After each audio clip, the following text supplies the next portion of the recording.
Bab 534, Putri Duyung. Huo Yuhao berkata, itu sebabnya kita hanya bisa menerobos masuk. Posisi strategis kota Matahari Timur sangat penting bagi Kekaisaran Bulan Matahari. Kalau tidak, mereka tidak akan menempatkan begitu banyak pasukan di sana. Setelah kita menyelesaikan penghancuran tempat ini, kita akan sangat mempengaruhi penyebaran Kekaisaran Sun Moon di utara. Dengan cara ini, kita akan lebih dekat dengan tujuan kita. Karena itulah pertarungan ini tidak bisa dihindari. Petik 2. Mata Tang Wutong langsung bersinar, dan dia berkata, Yuhao, aku punya ide. Karena Kekaisaran Sun Moon telah menginstal banyak alat jiwa deteksi spiritual dalam formasi jiwa mereka di Eastern Sun City, sehingga Anda bahkan tidak dapat menggunakan kekuatan spiritual Anda, apakah itu berarti bahwa mereka menjaga terhadap musuh yang mahir dalam kemampuan spiritual? Jika itu masalahnya, mungkinkah mereka menjaga hewan buas akuatik? Petik 2. Huo Yuhao tiba-tiba teringat sesuatu. Dia sudah mengenal Tang Wutong sejak lama. Dia segera mengerti apa yang dipikirkan wanita itu. Apakah Anda mengatakan bahwa ada makhluk jiwa akuatik tipe spiritual di sini yang dapat menjadi roh saya? Sejak Huo Yuhao mendapatkan Ice Bear King sebagai spiritnya, cincin jiwa dari jiwa bela diri Ice Ultimate-nya sudah sepenuhnya terisi. Raja Beruang Es memberinya cincin jiwanya yang ke-8, dan kekuatannya yang tersisa sudah cukup untuk memberinya cincin jiwanya yang ke-9. Ketika inti jiwanya yang kedua berhasil terbentuk, dia akan menjadi Titlet Douluo dengan 9 cincin sejati. Namun, segalanya berbeda untuk jiwa bela dirinya yang lain. Saat ini, Huo Yuhao memiliki 5 roh, Permaisuri Salju, Permaisuri Es, Sky Dream Ichewom, Ice Bear King dan Star Anise Mysterious Ice Grass. 4 rohnya memengaruhi kalajengking es batu giok Huo Yuhao. Tapi mata rohnya hanya memiliki 7 cincin sejauh ini. Huo Yuhao pernah bersumpah bahwa dia tidak akan pernah membunuh binatang buas untuk mendapatkan cincin jiwa lagi. Ini membuatnya semakin sulit baginya untuk mendapatkan cincin jiwa tipe spiritual. Meskipun kekuatan rohaninya sangat hebat saat ini, cincin jiwa masih sangat signifikan bagi para penguasa jiwa. Ini berlaku bahkan untuk Huo Yuhao. Jika dia bisa mendapatkan 2 cincin jiwa terakhir yang dia butuhkan untuk mata rohnya, kemampuan spiritualnya pasti akan sangat meningkat. Huo Yuhao juga berusaha untuk menaiki keberuntungannya. Akan lebih bagus jika dia bisa mendapatkan roh tipe spiritual dan 2 cincin jiwa lagi untuk mata rohnya. Kalau tidak, dia hanya akan melupakannya. Ngomong-ngomong, dia masih seorang Douluo berjudul jika dia memiliki 9 cincin jiwa untuk jiwa bela diri Ultimate Ice-nya. Meskipun akan menyesal jika dia memiliki 2 cincin jiwa yang lebih sedikit untuk jiwa bela diri tipe spiritualnya, itu tidak akan terlalu berdampak. Saat ini, dia segera menyadari bahwa dia mungkin akan mendapat peluang setelah Tang Wutong mengingatkannya.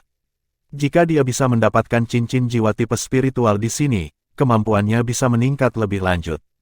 Manfaat terbesar untuk meningkatkan kekuatan spiritualnya adalah meningkatkan kemungkinan keberhasilannya ketika dia mencoba membentuk inti jiwa keduanya di masa depan.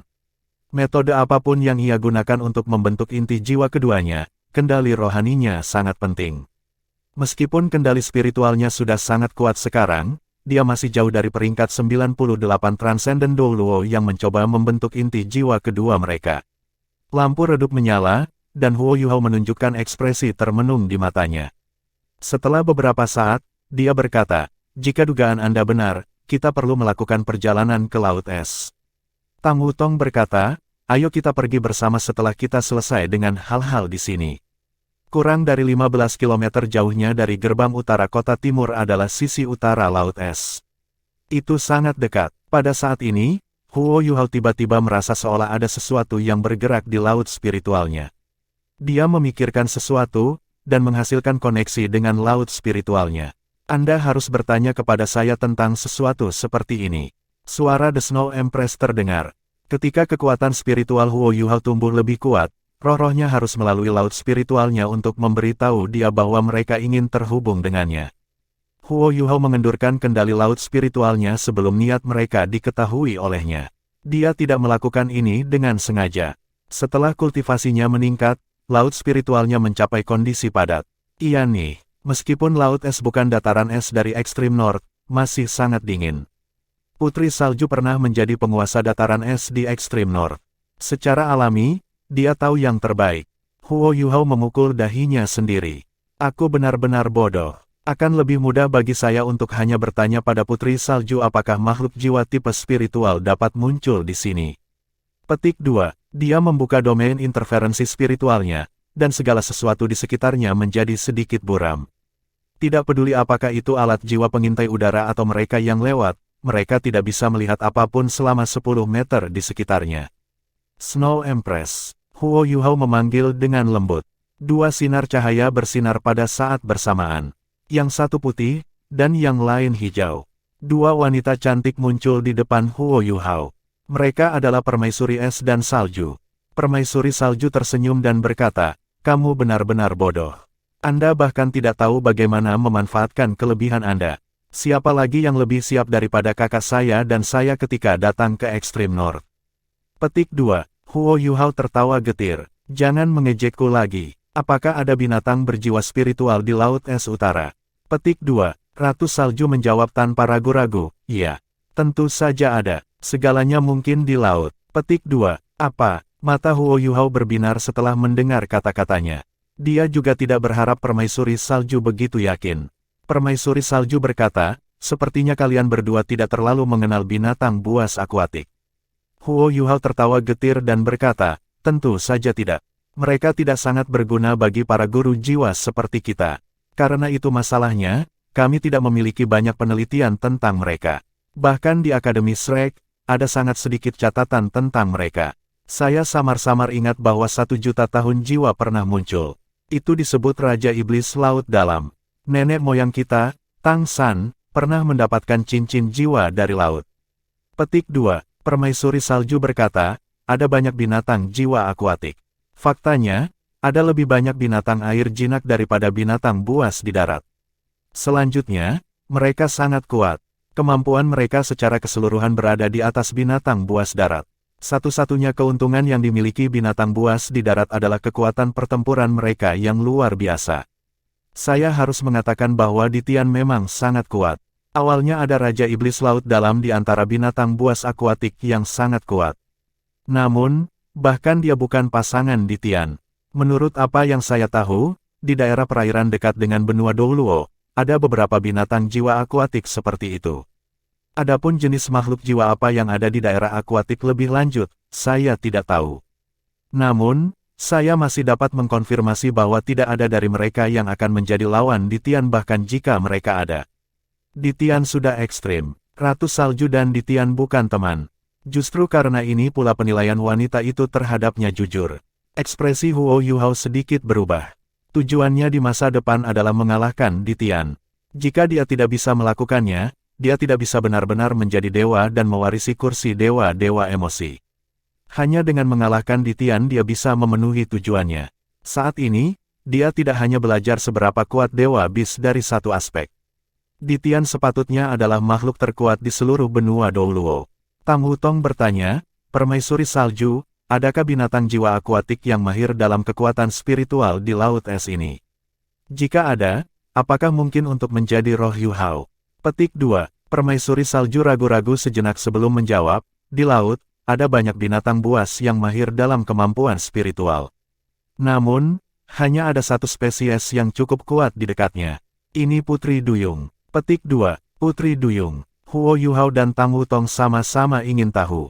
Mereka belum pernah mendengar nama seperti itu sebelumnya. Permaisuri Salju berkata, "Putri Duyung juga dikenal sebagai jin di laut. Mereka adalah yang terbaik dalam hal kemampuan spiritual di antara semua makhluk jiwa akuatik yang saya tahu.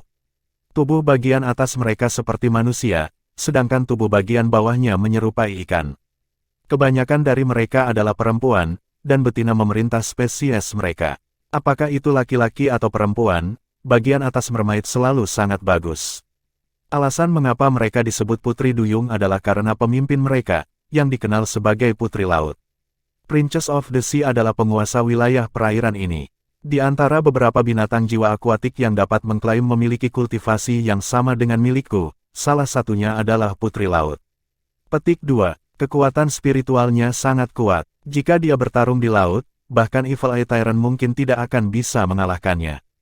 Namun, Evil Eye Tyrant jelas lebih kuat di darat. Karena seberapa kuat mereka dan kemampuan spiritual mereka, banyak spesies lain dari makhluk jiwa akuatik yang bersekutu dengan mereka. Kemampuan mereka secara keseluruhan agak kuat. Tang Wutong bertanya, karena binatang jiwa akuatik begitu kuat, mengapa mereka tidak pergi ke tanah setelah budidaya mereka mencapai titik tertentu? Bukankah mereka akan mendapat manfaat lebih banyak? Petik 2. Permaisuri Es tersenyum sedikit dan berkata, kamu tidak bisa menggunakan mentalitas makhluk jiwa terikat darat pada makhluk jiwa akuatik. Bagi mereka, laut adalah habitat mereka. Disitulah kondisi kehidupan cocok untuk mereka. Juga, masalah besar bagi mereka adalah kemampuan mereka sangat lemah ketika mereka meninggalkan laut. Semakin lama mereka keluar dari laut, semakin banyak nyawa mereka dalam bahaya.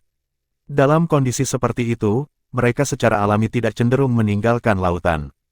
Petik 2. Permaisuri Salju berkata, jika Yu Hao ingin mendapatkan roh dari makhluk jiwa akuatik, Putri Duyung pasti merupakan pilihan yang baik. Ada ratusan ribu tahun Putri Duyung. Hanya saja, ketika dia berbicara sampai di sini, dia mengerutkan alisnya sebelum melanjutkan, Putri Duyung merasa bahwa mereka di atas yang lain. Mereka tidak benar-benar menghormati spesies binatang buas lainnya. Selanjutnya, mereka sangat kuat. Mencoba meyakinkan mereka itu tidak mudah. Lagi pula, binatang jiwa akuatik tidak menganggap manusia sebagai musuh alami mereka. Bahkan kekaisaran yang berspesialisasi dalam membuat alat-alat jiwa tidak pernah mengancam mereka. Petik 2. Huo Yuhao berkata, saya ingin mencoba ketika pertarungan di Eastern Sun City berakhir. Tang Wutong menatap Permaisuri Salju dan Es dan bertanya, apakah akan ada bahaya? Permaisuri Salju menjawab, jika Anda tidak pergi jauh ke Laut Es, seharusnya tidak ada banyak masalah. Saya akan muncul kemudian, bahkan Putri Duyung perlu menunjukkan wajah kepadaku. Pada saat yang sama, itu juga akan tergantung pada apakah Anda beruntung. Meskipun saya percaya bahwa probabilitas keberhasilan tidak besar, saya akan tetap menemani Anda karena Anda ingin pergi ke sana. Petik 2. Huo Yuhao mengangguk dan berkata, baiklah, itu saja. Silakan kembali sekarang. Kami akan memulai misi kami. Petik 2. Permaisuri Salju dan Es berubah menjadi dua lapisan cahaya yang mengalir dan kembali ke laut spiritual Huo Yuhao. Huo Yuhao sedikit menyipit dan berkata, jika saya bisa mendapatkan cincin jiwa ke-8 saya kali ini, saya dapat mencoba inti jiwa kedua saya setelah periode konsolidasi. Probabilitas keberhasilan juga akan lebih besar. Petik 2. Tang Wutong bertanya, apakah Anda masih bertahan dengan pelengkap Yin Yang? Saya masih merasa itu terlalu berbahaya. Petik 2. Huo Yuhao tersenyum ketika berkata, saya masih harus mencobanya. Kalau tidak, saya tidak akan yakin.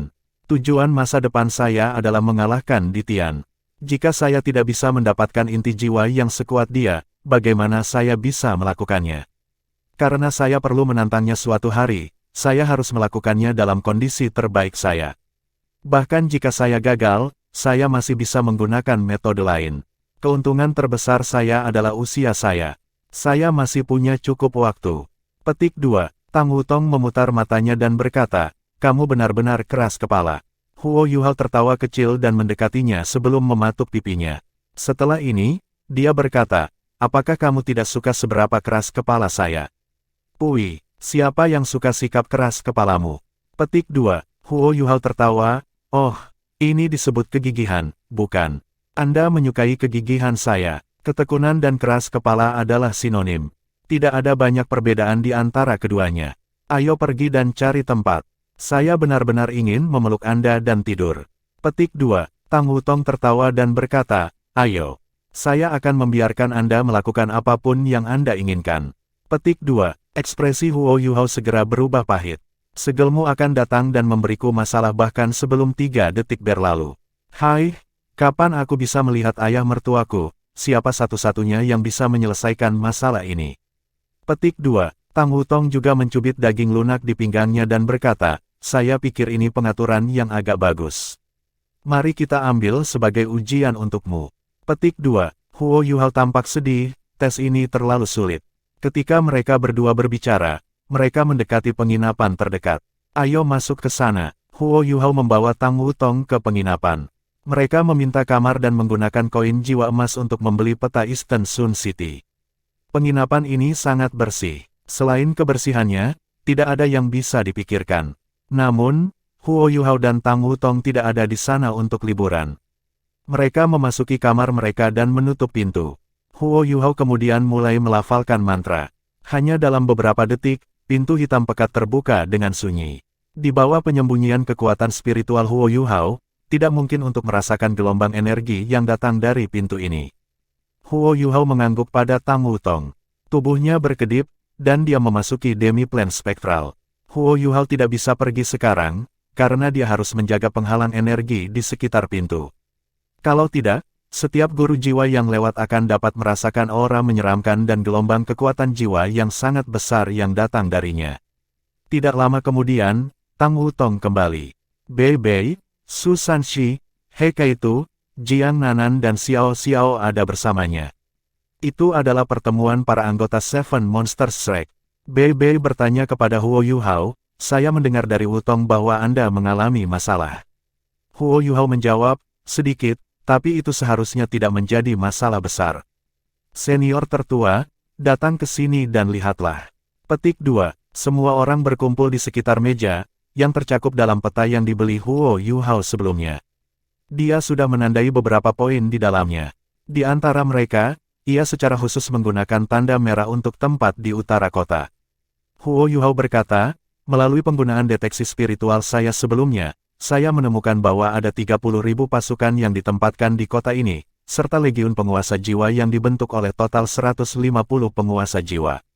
Tepat di dalam gerbang kota utara, ada formasi jiwa, yang saya percaya lebih kuat daripada yang kita hancurkan sebelumnya. Alat jiwa ada semua jenis terbaru. Selain itu, ada banyak alat jiwa deteksi spiritual. Jujur saja, itu membatasi deteksi spiritual dan kemampuan pengawasan, sehingga saya tidak dapat menggunakan deteksi spiritual untuk mengetahui dengan jelas apa yang terjadi di dalam. Sebelumnya, saya tidak sengaja memicu hambatan spiritual mereka. Saya khawatir itu membuat mereka lebih waspada. Petik 2. Bei Bei sedikit mengangguk dan berkata, pertahanan kota Sun Timur ini di luar dugaan kami. Apa yang telah Anda putuskan untuk lakukan? Jika kita akan meluncurkan serangan, seberapa percaya diri Anda? Petik 2. Huo Yuhao berkata, saya sudah memikirkannya sebelumnya. Mengingat skala formasi jiwa ini, kita akan membutuhkan legion insinyur jiwa artileri berat kita untuk terus menyerang dan menekan mereka jika kita ingin melancarkan serangan. Namun, mengingat alat jiwa dalam formasi jiwa ini, aku khawatir itu akan bisa bertahan untuk beberapa waktu. Pada saat yang sama, ia bahkan dapat melakukan serangan balik. Kami pasti akan mengalami beberapa kerugian kemudian. Jika kita menggunakan legiun insinyur benteng jiwa kita pada saat yang sama, kita mungkin bisa menurunkannya secepat mungkin. Namun, kami masih akan mengalami kerugian. Jika kita berhadapan langsung dengan mereka, kita akan mengekspos kemampuan kita. Berita kemudian akan menyebar dari Eastern Sun City. Petik 2. Bei Bei berkata, yang terbaik bagi kita untuk menghindari kerugian. Kekuatan yang kita kendalikan terbatas. Jika kita dapat menghindari bentrokan langsung, itu akan menjadi yang terbaik. Petik 2. Semua orang mengangguk setuju. Mereka memiliki kesepakatan bersama dalam hal ini. Keahlian Sun Moon Empire dalam teknologi alat jiwa tidak perlu dipertanyakan lagi. Akibatnya, ada beberapa alat jiwa berskala besar di antara formasi jiwa ini yang tidak dikenali Huo Yuhao dan He Kaitu. Mereka juga tidak punya waktu untuk meneliti mereka. Terakhir kali mereka menyerang formasi jiwa Kekaisaran Sun Moon, ada beberapa alat jiwa seperti itu juga. Jika alat jiwa ini adalah senjata mematikan, atau jika alat jiwa yang terhubung dalam formasi jiwa memiliki semacam penggunaan khusus, 3 legiun insinyur jiwa Shrek Academy kemungkinan akan menderita kerusakan yang sangat berat. Ini tentu saja sesuatu yang mereka tidak mampu mengambil risiko. Mereka telah menghubungkan alat jiwa juga, tetapi masing-masing dari 3 legiun insinyur jiwa dilengkapi secara berbeda. Legiun insinyur jiwa artileri berat yang dikendalikan Huo Yuhao dilengkapi dengan alat jiwa yang terhubung yang hanya bisa digunakan untuk menyerang, tetapi tidak untuk bertahan. Ini sama untuk legiun insinyur benteng jiwa. Ini karena sumber daya yang akan terkuras terlalu besar. Hanya dengan menyerang mereka dapat menghemat banyak sumber daya. Bagaimanapun, ketiga legiun insinyur jiwa ini hanya didukung oleh kekayaan Akademi Shrek. Mereka tidak punya pilihan selain mengorbankan aspek-aspek tertentu. Hanya legiun insinyur jiwa Tang Sekte yang dilengkapi dengan alat jiwa yang terhubung yang dapat menyerang dan bertahan pada saat yang sama. Masalah terbesar Sekte Tang adalah bahwa ia tidak mampu mempertahankan kerugian besar. Inilah sebabnya mereka takut menjadi sasaran serangan terkait habis-habisan. Kekuatan ofensif serangan semacam itu bahkan terlalu luar biasa untuk sebuah titlet Douluo. Kerugian dan kerusakan tentu saja tidak bisa dihindari. Huo Yuhao berkata, inilah sebabnya saya memutuskan untuk tidak menggunakan Legiun Insinyur Jiwa Artileri Berat setelah mempertimbangkan pilihan kami. Sementara Legiun Insinyur Jiwa Artileri Berat sangat kuat, itu tidak cukup fleksibel. Melawan kota besar seperti Eastern Sun City, kita harus bisa mundur kapan saja kita mau. Untuk pembentukan jiwa ini, kita perlu memikirkan cara untuk mengatasinya dari dalam. Hanya dengan cara inilah kita bisa meminimalkan kerugian kita dan mendapatkan yang terbaik darinya. Petik 2. Aku setuju. Heike itu berkata tanpa ragu. Dia senang merampok formasi jiwa di waktu lain. Setiap formasi jiwa mewakili kekayaan luar biasa. Itu pasti bagus untuk menjarah formasi jiwa. Kehancuran akan sangat disayangkan. Bei bertanya, Yuhao, apakah kamu mengatakan bahwa kita akan bertahan dengan menyerang dari dalam? Huo Yuhao mengangguk dan berkata, formasi jiwa sangat kuat. Baik itu dalam hal pertahanan atau pelanggaran, itu dapat mencapai efek terbaik melalui alat jiwa yang terhubung. Namun, ia memiliki kekurangan. Semua alat jiwa yang terhubung yang ditembakkan menggunakan formasi jiwa semuanya ditargetkan keluar. Untuk mengatasi cacat ini, banyak alat jiwa pengintai udara harus dipasang di sekitar formasi jiwa untuk menjaga musuh dari dekat.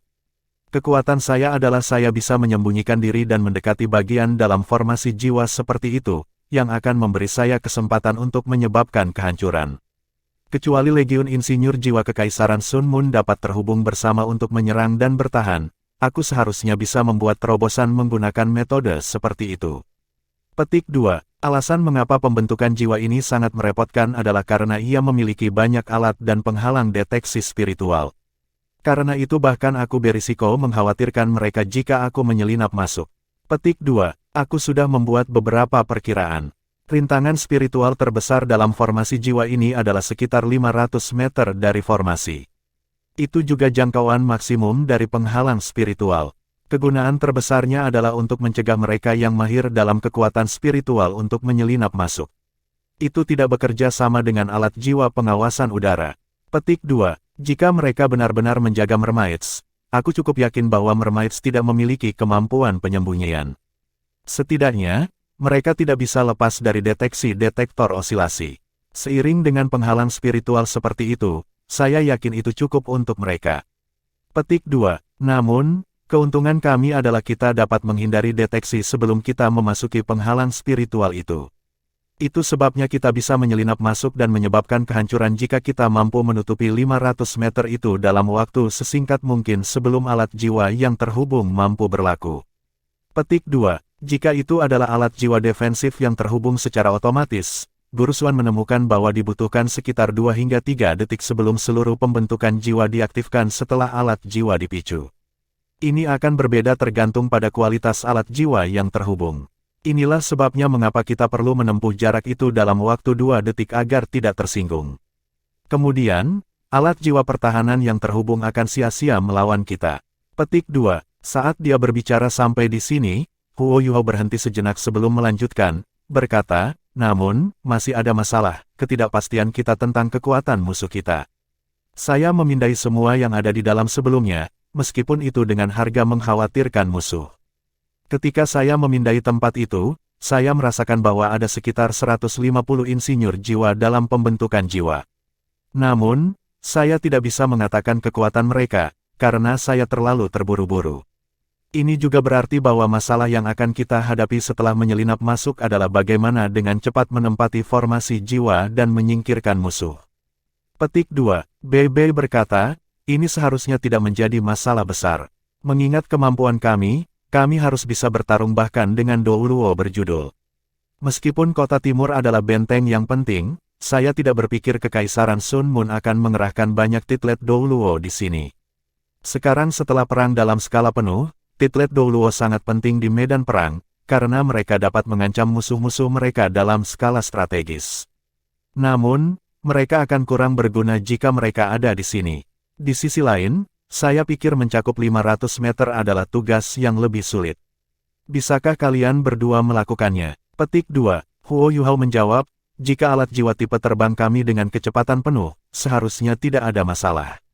Jika kami membawa 2 orang masing-masing, kami harus bisa mengoreknya. Petik 2. Susanshi berkata, itu mudah. Tinggalkan Kaito di luar untuk bekerja sama dengan kami, sementara kami menyerbu masuk dan dengan cepat berurusan dengan para insinyur jiwa. Setelah itu, kita akan menempati formasi jiwa. Petik 2. Kaito sedikit tidak puas ketika dia bertanya, kenapa aku yang tinggal di luar? Legiun Insinyur Fort Sol saya juga tidak ikut serta dalam pertarungan. Petik 2. Susanshi berkata, tentu saja kamu yang tinggal di luar. Setelah kita masuk, kita harus melakukan yang terbaik untuk tidak menyebabkan kehancuran pada pembentukan jiwa. Sebaliknya, kita hanya harus meletakkan tangan kita pada insinyur jiwa. Alat-alat jiwa itu sangat merusak. Jika kita merusaknya, aku akan melihat betapa sedihnya kamu. Petik 2. Dia Kaito memutar bibirnya dan berkata, itu terdengar masuk akal. Baik-baik saja maka. BB memandang Huo Yuhao dan bertanya, Yuhao, apakah Anda memiliki sesuatu untuk ditambahkan? Huo Yuhao berkata, kali ini, kekuatan utama kita adalah Legion Insinyur Jiwa Tangsek. Mereka yang paling fleksibel. Senior kedua akan memerintahkan mereka dari luar, dan mereka akan siap untuk berhubungan dengan kami kapan saja. Jika sesuatu terjadi pada kita, senior kedua akan memimpin Legion Insinyur Jiwa Tangsek untuk memfokuskan daya tembaknya dan menghancurkan pertahanan formasi jiwa yang terkait. Mengingat kekuatan Legion Insinyur Jiwa Tangsek T, mereka harusnya bisa melakukannya dalam 15 menit. Namun, kita harus mencoba untuk menghindari situasi di mana Legion Insinyur Jiwa Tangsek menghadapi alat jiwa ofensif pembentukan jiwa. Orang lebih penting daripada sumber daya. Kita tidak boleh menghemat sumber daya sama sekali. Petik 2. Baiklah, aku tahu. Kaito mengangguk dengan serius. Jiang Nanan berkata, Yuhao, haruskah kita mengerahkan 2 legiun insinyur jiwa kita yang lain di luar kota untuk berjaga-jaga? Jika kita menghadapi masalah, 2 legiun insinyur jiwa lainnya dapat berkoordinasi dengan legiun insinyur jiwa Tangsek untuk menyerang. Petik 2. Huo Yuhao menggelengkan kepalanya dan menjawab, ada banyak alat jiwa pengintai udara di atas Eastern Sun City. Akan sulit untuk mengerahkan 2 legiun insinyur jiwa lainnya. Jika 3 legiun insinyur jiwa menyerang bersama, mereka memang akan sangat merusak. Tetapi masalahnya adalah bahwa kita akan secara langsung menjadi sasaran senjata kita sendiri begitu pertahanan musuh yang terhubung diatasi, karena kita akan berada dalam formasi jiwa. Petik 2. Jiang Nanan menyadari betapa tidak dewasa proposisinya setelah mendengarkan penjelasannya. Dia berubah sedikit merah dan berkata, permintaan maaf, saya tidak mempertimbangkan segalanya. Susanshi selalu tidak berdiri di sisi alasan. Dia memeluk Jiang Nanan dan dengan riang berkata, jangan khawatir, jangan khawatir. Anda juga benar. Petik 2. Huo Yuhao mengikuti dengan mengatakan, namun, saya masih harus menyesuaikan tenaga kerja kami. Jika kami berenam yang akan mengenakan biaya, saya tidak berpikir itu kombinasi yang ideal. Petik 2. BB berkata, Yuhao, kamu tidak perlu merasa was-was. Anda adalah komandan utama misi ini. Semua orang akan mendengarkan Anda. Kata-katamu final. Petik 2. Huo Yuhao berkata, tujuan utama kami kali ini adalah membunuh orang, atau setidaknya membuat para insinyur jiwa kehilangan kekuatan tempur mereka. Dalam keadaan seperti itu, serangan kami sangat penting. Untuk tujuan keamanan, kita juga harus bersikap defensif. Itu sebabnya saya menyarankan agar senior ketiga harus masuk. Namun, selain darinya, kita perlu mengirim pejuang paling ofensif kita juga. Karena itulah senior keempat dan Xiao Xiao harus tetap di luar. Senior tertua, senior ketiga, Wu Tong, Brother Ji, Ye Guyi, dan aku akan masuk 6. Dengan cara itu, kita dapat mencapai efek terbesar. Kehancuran gabungan kami adalah yang terkuat. Petik 2. Xiao Xiao memutar bibirnya dan berkata, kamu tidak akan mengajakku bersenang-senang lagi. Baiklah, kalau begitu aku akan tinggal di luar dengan Kaito. Petik 2. Jiang Nanan mengangguk dan berkata, saya baik-baik saja dengan pengaturan ini juga. Saya akan membantu Kaito mempersiapkan Legiun Insinyur Jiwa Tangsek T. Petik 2. Huo Yuhao berkata, kita akan mulai kalau begitu. Para senior, saya akan mengundang kalian keluar ketika saya menemukan tempat yang bagus. Dapatkan Legion Insinyur Jiwa Tangsek T menjadi lengkap dan siap menunggu pesanan. Petik 2. Semua orang mengangguk dan dengan cepat kembali ke demi-plane spektral melalui pintu. Hanya Huo Yuhao dan Tang Wutong yang tetap di luar. Setelah menutup pintu, Huo Yuhao memimpin Tang Wutong keluar dari penginapan dan melanjutkan menuju utara. 30.000 tentara itu tidak membuat mereka takut sama sekali. Prajurit biasa hanyalah umpan meriam di depan para insinyur jiwa. Bahkan jika ada beberapa master jiwa, mereka tidak akan dapat menyebabkan banyak masalah juga. Inilah mengapa tujuan Huo Yuhao untuk menghancurkan formasi jiwa di Eastern Sun City sangat tepat. Dari sana, mereka dapat mengendalikan seluruh kota dalam waktu sesingkat mungkin dan melanjutkan dengan penyebaran strategis mereka. Karena mereka akan menyerang, mereka pasti tidak bisa melakukannya dari penginapan tempat mereka menginap. Huo Yuhao dan beberapa orang lainnya dapat menggunakan tiruannya untuk menyembunyikan diri. Namun, jika seluruh legiun insinyur jiwa Tang Sekte akan pindah, mereka harus mengumpulkan dan mempersiapkan terlebih dahulu. Meskipun alat jiwa pengintai udara memiliki kemampuan pengawasan yang besar, mereka tidak efektif terhadap hal-hal tersembunyi atau orang. Mereka tidak maha kuasa. Bagaimanapun, Kekaisaran Matahari Bulan tidak mungkin menggunakan detektor termal dan detektor osilasi untuk memindai kota secara terus-menerus. Ada banyak orang yang tinggal di kota. Pengawasan seperti itu sama sekali tidak perlu. Di mana tempat terbaik untuk berkumpul orang? Ada 200 orang. Huo Yuhao memiliki ide yang jelas tentang apa yang harus dilakukan, yaitu mengumpulkan semua orang di penginapan. Di kejauhan, tembok kota utara Eastern Sun City terlihat. Huo Yuhao menyipitkan mata, dan mengungkapkan tatapan misterius di matanya. Pembentukan jiwa tidak jauh di depan mereka lagi. Pembentukan jiwa ini dibangun dengan sangat rumit. Itu bergantung pada tembok kota utara. Beberapa alat jiwa terletak di dalam kota, sementara yang lain berada di atas tembok kota. Namun, karena deteksi spiritualnya ditemukan sebelumnya, Huo Yuhao tidak bisa sepenuhnya memastikan apa alat jiwa itu. Inilah sebabnya dia sangat berhati-hati dalam pertarungan ini. Dia harus bertarung dengan kekuatan terbesarnya. Selain Ye Gui, mereka yang terlibat dalam misi ini memiliki setidaknya 8 dering. Tang Wutong bahkan memiliki 9 cincin. Kekuatan seperti itu sudah luar biasa. Selain itu, kombinasi Huo Yuhao dengan Tang Wutong membuat mereka sekuat Dou Luo Transcendent. Jika tidak ada yang tak terduga terjadi, seharusnya tidak sulit untuk masuk dan mengendalikan formasi jiwa. Huo Yuhao melepaskan deteksi spiritualnya sekali lagi. Di bawah kendalinya, ia menghindari pembentukan jiwa yang berada tepat di depannya. Sebaliknya, ia memperluas deteksi spiritualnya ke kedua sisi formasi jiwa. Segera, dia menemukan tempat yang dia cari. Itu adalah hotel yang tidak jauh dari tembok kota utara. Hotel ini tidak dianggap sangat besar. Itu hanya memiliki 3 cerita. Infrastrukturnya juga terlihat lumayan, hanya saja terlihat sedikit bobrok. Setelah Huo Yuhao menemukannya, ia segera menggunakan deteksi spiritual untuk memindai itu. Tingkat hunian hotel ini tidak terlalu tinggi. Itu hanya 30% penuh. Lantai 3 sangat sepi dan kosong. Para tamu di hotel ini juga orang biasa. Tidak ada tanda undulasi kekuatan jiwa yang dapat dideteksi. Penemuan ini membuat Huo Yuhao sangat puas. Dia telah berhasil menemukan tempat untuk menyembunyikan anggota Legiun Insinyur Jiwa Tang Sekte. Dia menggunakan tiruannya dan menghilang ke malam bersama Tang Wutong. Setelah beberapa saat, mereka muncul di dalam hotel. Waktu tidak ada di sisinya. Huo Yuhao secara alami tidak meminta kamar. Tidak hanya meninggalkan jejak, tetapi juga membuang-buang waktu. Kekuatan spiritualnya yang lembut namun kuat diam-diam menyelimuti seluruh bangunan. Pada saat berikutnya, matanya bersinar dengan cahaya kemasan. Versi yang lebih lemah dari spiritual blast-nya dilepaskan. Apakah itu staf atau tamu di hotel? Mereka langsung merasa pusing. Pada saat berikutnya, mereka semua pingsan, dan seluruh hotel langsung terdiam. Ini adalah bagaimana menakutkan seorang guru jiwa tipe spiritual. Huo Yuhao berhasil mendapatkan kendali penuh atas seluruh hotel. Kali ini, dia tidak membuka terlalu banyak pintu spektral. Dia hanya membuka 3. Anggota Legiun Insinyur Jiwa Tang Sekte mengalir keluar dari pintu dan mulai dengan cepat menduduki seluruh hotel. Di bawah perintah Huo Yuhao, semua tamu di hotel berkumpul di lobi dan diawasi. Ini untuk mencegah siapapun berteriak histeris jika dia terbangun dari ketidaksadaran. Hotel ini berada di lokasi utama.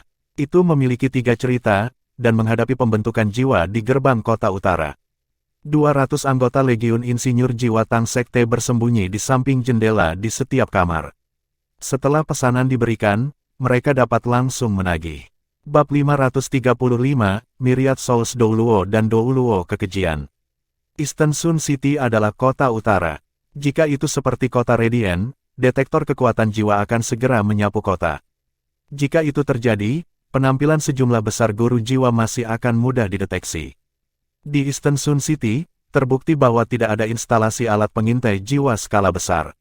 Manajemen senior Sekte Tang semuanya berkumpul di lobi.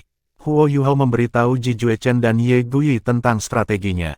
"Kamu bisa memerintah kami," jawab Ji Juechen dengan cara paling sederhana. Dengan deteksi spiritual Huo Yuhao, dia selalu bisa melepaskan kekuatan bertarung terbesarnya.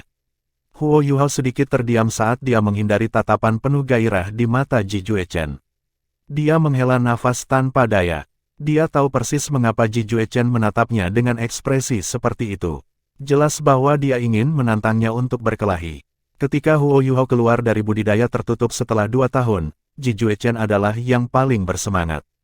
Hanya saja Huo Yuhao pergi bersama Tang Wutong dalam misi segera, setelah itu mereka direkrut untuk pertarungan ini, sehingga Ji Juechen tidak punya waktu untuk menantang Huo Yuhao. Huo Yuhao memang sedikit takut dengan tatapan seperti itu di mata Ji Juechen. Dia terlalu gila. Selain itu, selama 2 tahun terakhir, kemampuan Ji Juechen terus meningkat juga. Bahkan Huo Yuhao tidak bisa membedakan apa standarnya saat ini. Penting untuk dicatat bahwa Ji Juechen adalah yang pertama di antara mereka semua yang menjadi jiwa Douluo. Meskipun dia belum menjadi judul Douluo, dia setidaknya berada di peringkat 88 atau 89. Lebih penting lagi, kemampuannya tidak bisa hanya diukur menggunakan kultivasinya. Niat pedangnya yang menakutkan juga sangat menakutkan. Ji Juechen hampir menjadi titel Douluo. Seiring dengan niat pedangnya yang kuat, Huo Yuhao tidak percaya diri mengalahkannya, meskipun dia selalu sangat percaya diri pada dirinya sendiri. Alasannya sangat sederhana. Ji Juechen terlalu agresif. "Mari kita bergerak. Senior kedua, aku akan menyerahkan semuanya padamu. Tunggu sinyal saya." Petik 2. Heike itu mengangguk pada Huo Yuhao. Setelah ini, Huo Yuhao memimpin Bei Bei, Su Sanshi, Tang Wutong, Ji Juechen dan Ye Guyi keluar dari hotel. Dia melepaskan imitasi dan menyembunyikan mereka berenam dalam kegelapan malam. Bukan hanya ini, tetapi deteksi spiritualnya juga dibagikan dengan teman satu timnya. Dia mengirim semua yang dia deteksi kepada mereka. Hotel itu sangat dekat dengan gerbang kota utara. Segera, Huo Yuhao dan yang lainnya sudah dekat. Mereka hanya berhenti ketika mereka berada sekitar 500 meter dari formasi jiwa. Formasi jiwa tidak terlalu terang. Tampak agak redup, dan segala sesuatu tampak sangat sunyi di dalam. Karena beberapa bangunan memblokirnya, tidak jelas alat jiwa apa yang ada di dalamnya. Huo Yuhao berdiri di belakang Bei Bei dan Su Sanshi, sementara Tang Wutong berada di belakang Ye Guyi dan Ji Juechen. Alat jiwa tipe terbang kelas 9 mereka dibuka pada saat yang sama. Melalui deteksi spiritualnya, Huo Yuhao berkata kepada yang lain, "Ketika saya berteriak kemudian, kumpulkan kekuatan jiwamu dan lindungi dirimu, karena kekuatan tumbukan dari kecepatan tinggi akan sangat hebat."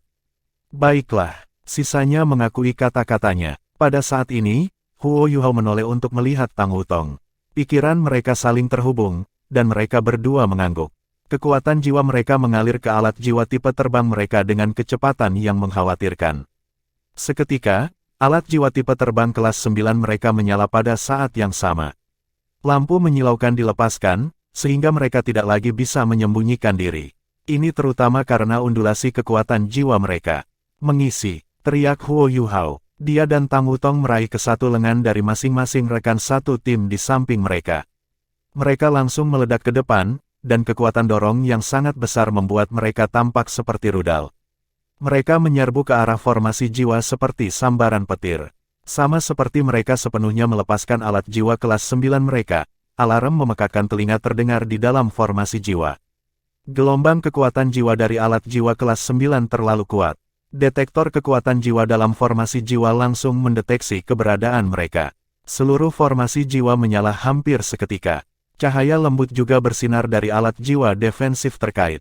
Hal terburuk yang bisa terjadi pada formasi jiwa adalah musuh menyerang secara tiba-tiba. Inilah sebabnya mengapa alat jiwa defensif yang terhubung segera diaktifkan begitu alarm berbunyi. Pembentukan jiwa harus dilindungi sebelum hal lain diperhatikan. Namun, alat jiwa kelas 9 adalah alat jiwa kelas 9. Dalam sekejap, Huo Yuhao, Tang Wutong dan yang lainnya sudah mencapai kecepatan supersonik. Hanya dalam sekejap, mereka mencapai 500 meter, dan langsung menabrak jalan mereka ke formasi jiwa. Akibatnya, pertahanan yang terhubung hanya muncul setelah mereka masuk. Huo Yuhao secara alami tidak perlu menyembunyikan mereka lagi. Dia melepaskan deteksi spiritualnya dan menelan seluruh formasi jiwa. Dalam formasi jiwa ini dengan begitu banyak alat pengintai jiwa, tiruannya secara efektif tidak berguna. Sinar jiwa yang tak terhitung jumlahnya segera dipecat, menelan 6 dari mereka. Kecepatan reaksi sangat cepat, itu bahkan lebih cepat daripada pembentukan jiwa di pegunungan Mingdou. Jelas, para insinyur jiwa di sini sangat lengkap dan sangat berpengalaman. Huo Yuhao tidak punya waktu untuk heran. Dia melepaskan deteksi spiritualnya ke segala arah. Seolah-olah dia bahkan tidak melihat sinar jiwa yang tak terhitung jumlahnya yang ditembakkan padanya. Cahaya emas gelap berserakan, dan berubah menjadi penghalang logam. Rintangan ini mengisolasi sinar jiwa. Itu yang dilakukan Su Sanshi. Di belakang Tang Wutong, sayap Radiant Butterfly Goddess-nya terbuka. Tiba-tiba, itu menyerang ke arah sinar jiwa.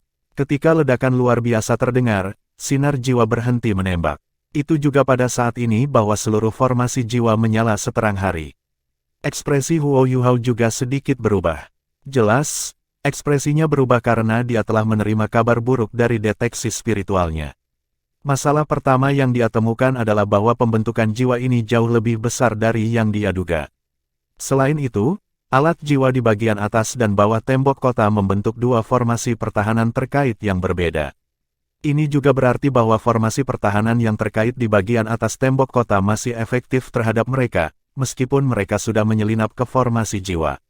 Terlepas dari ini, Huo Yuhao juga merasakan dua aura kuat di dalam formasi jiwa ini. Itu adalah aura yang mengancam mereka. Mereka mungkin datang dari Titlet Douluo.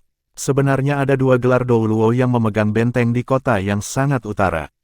Mereka tentu penuh trik. Namun, Huo Yuhao segera mengerti mengapa Kekaisaran Sun Moon memiliki pengaturan seperti itu di sini.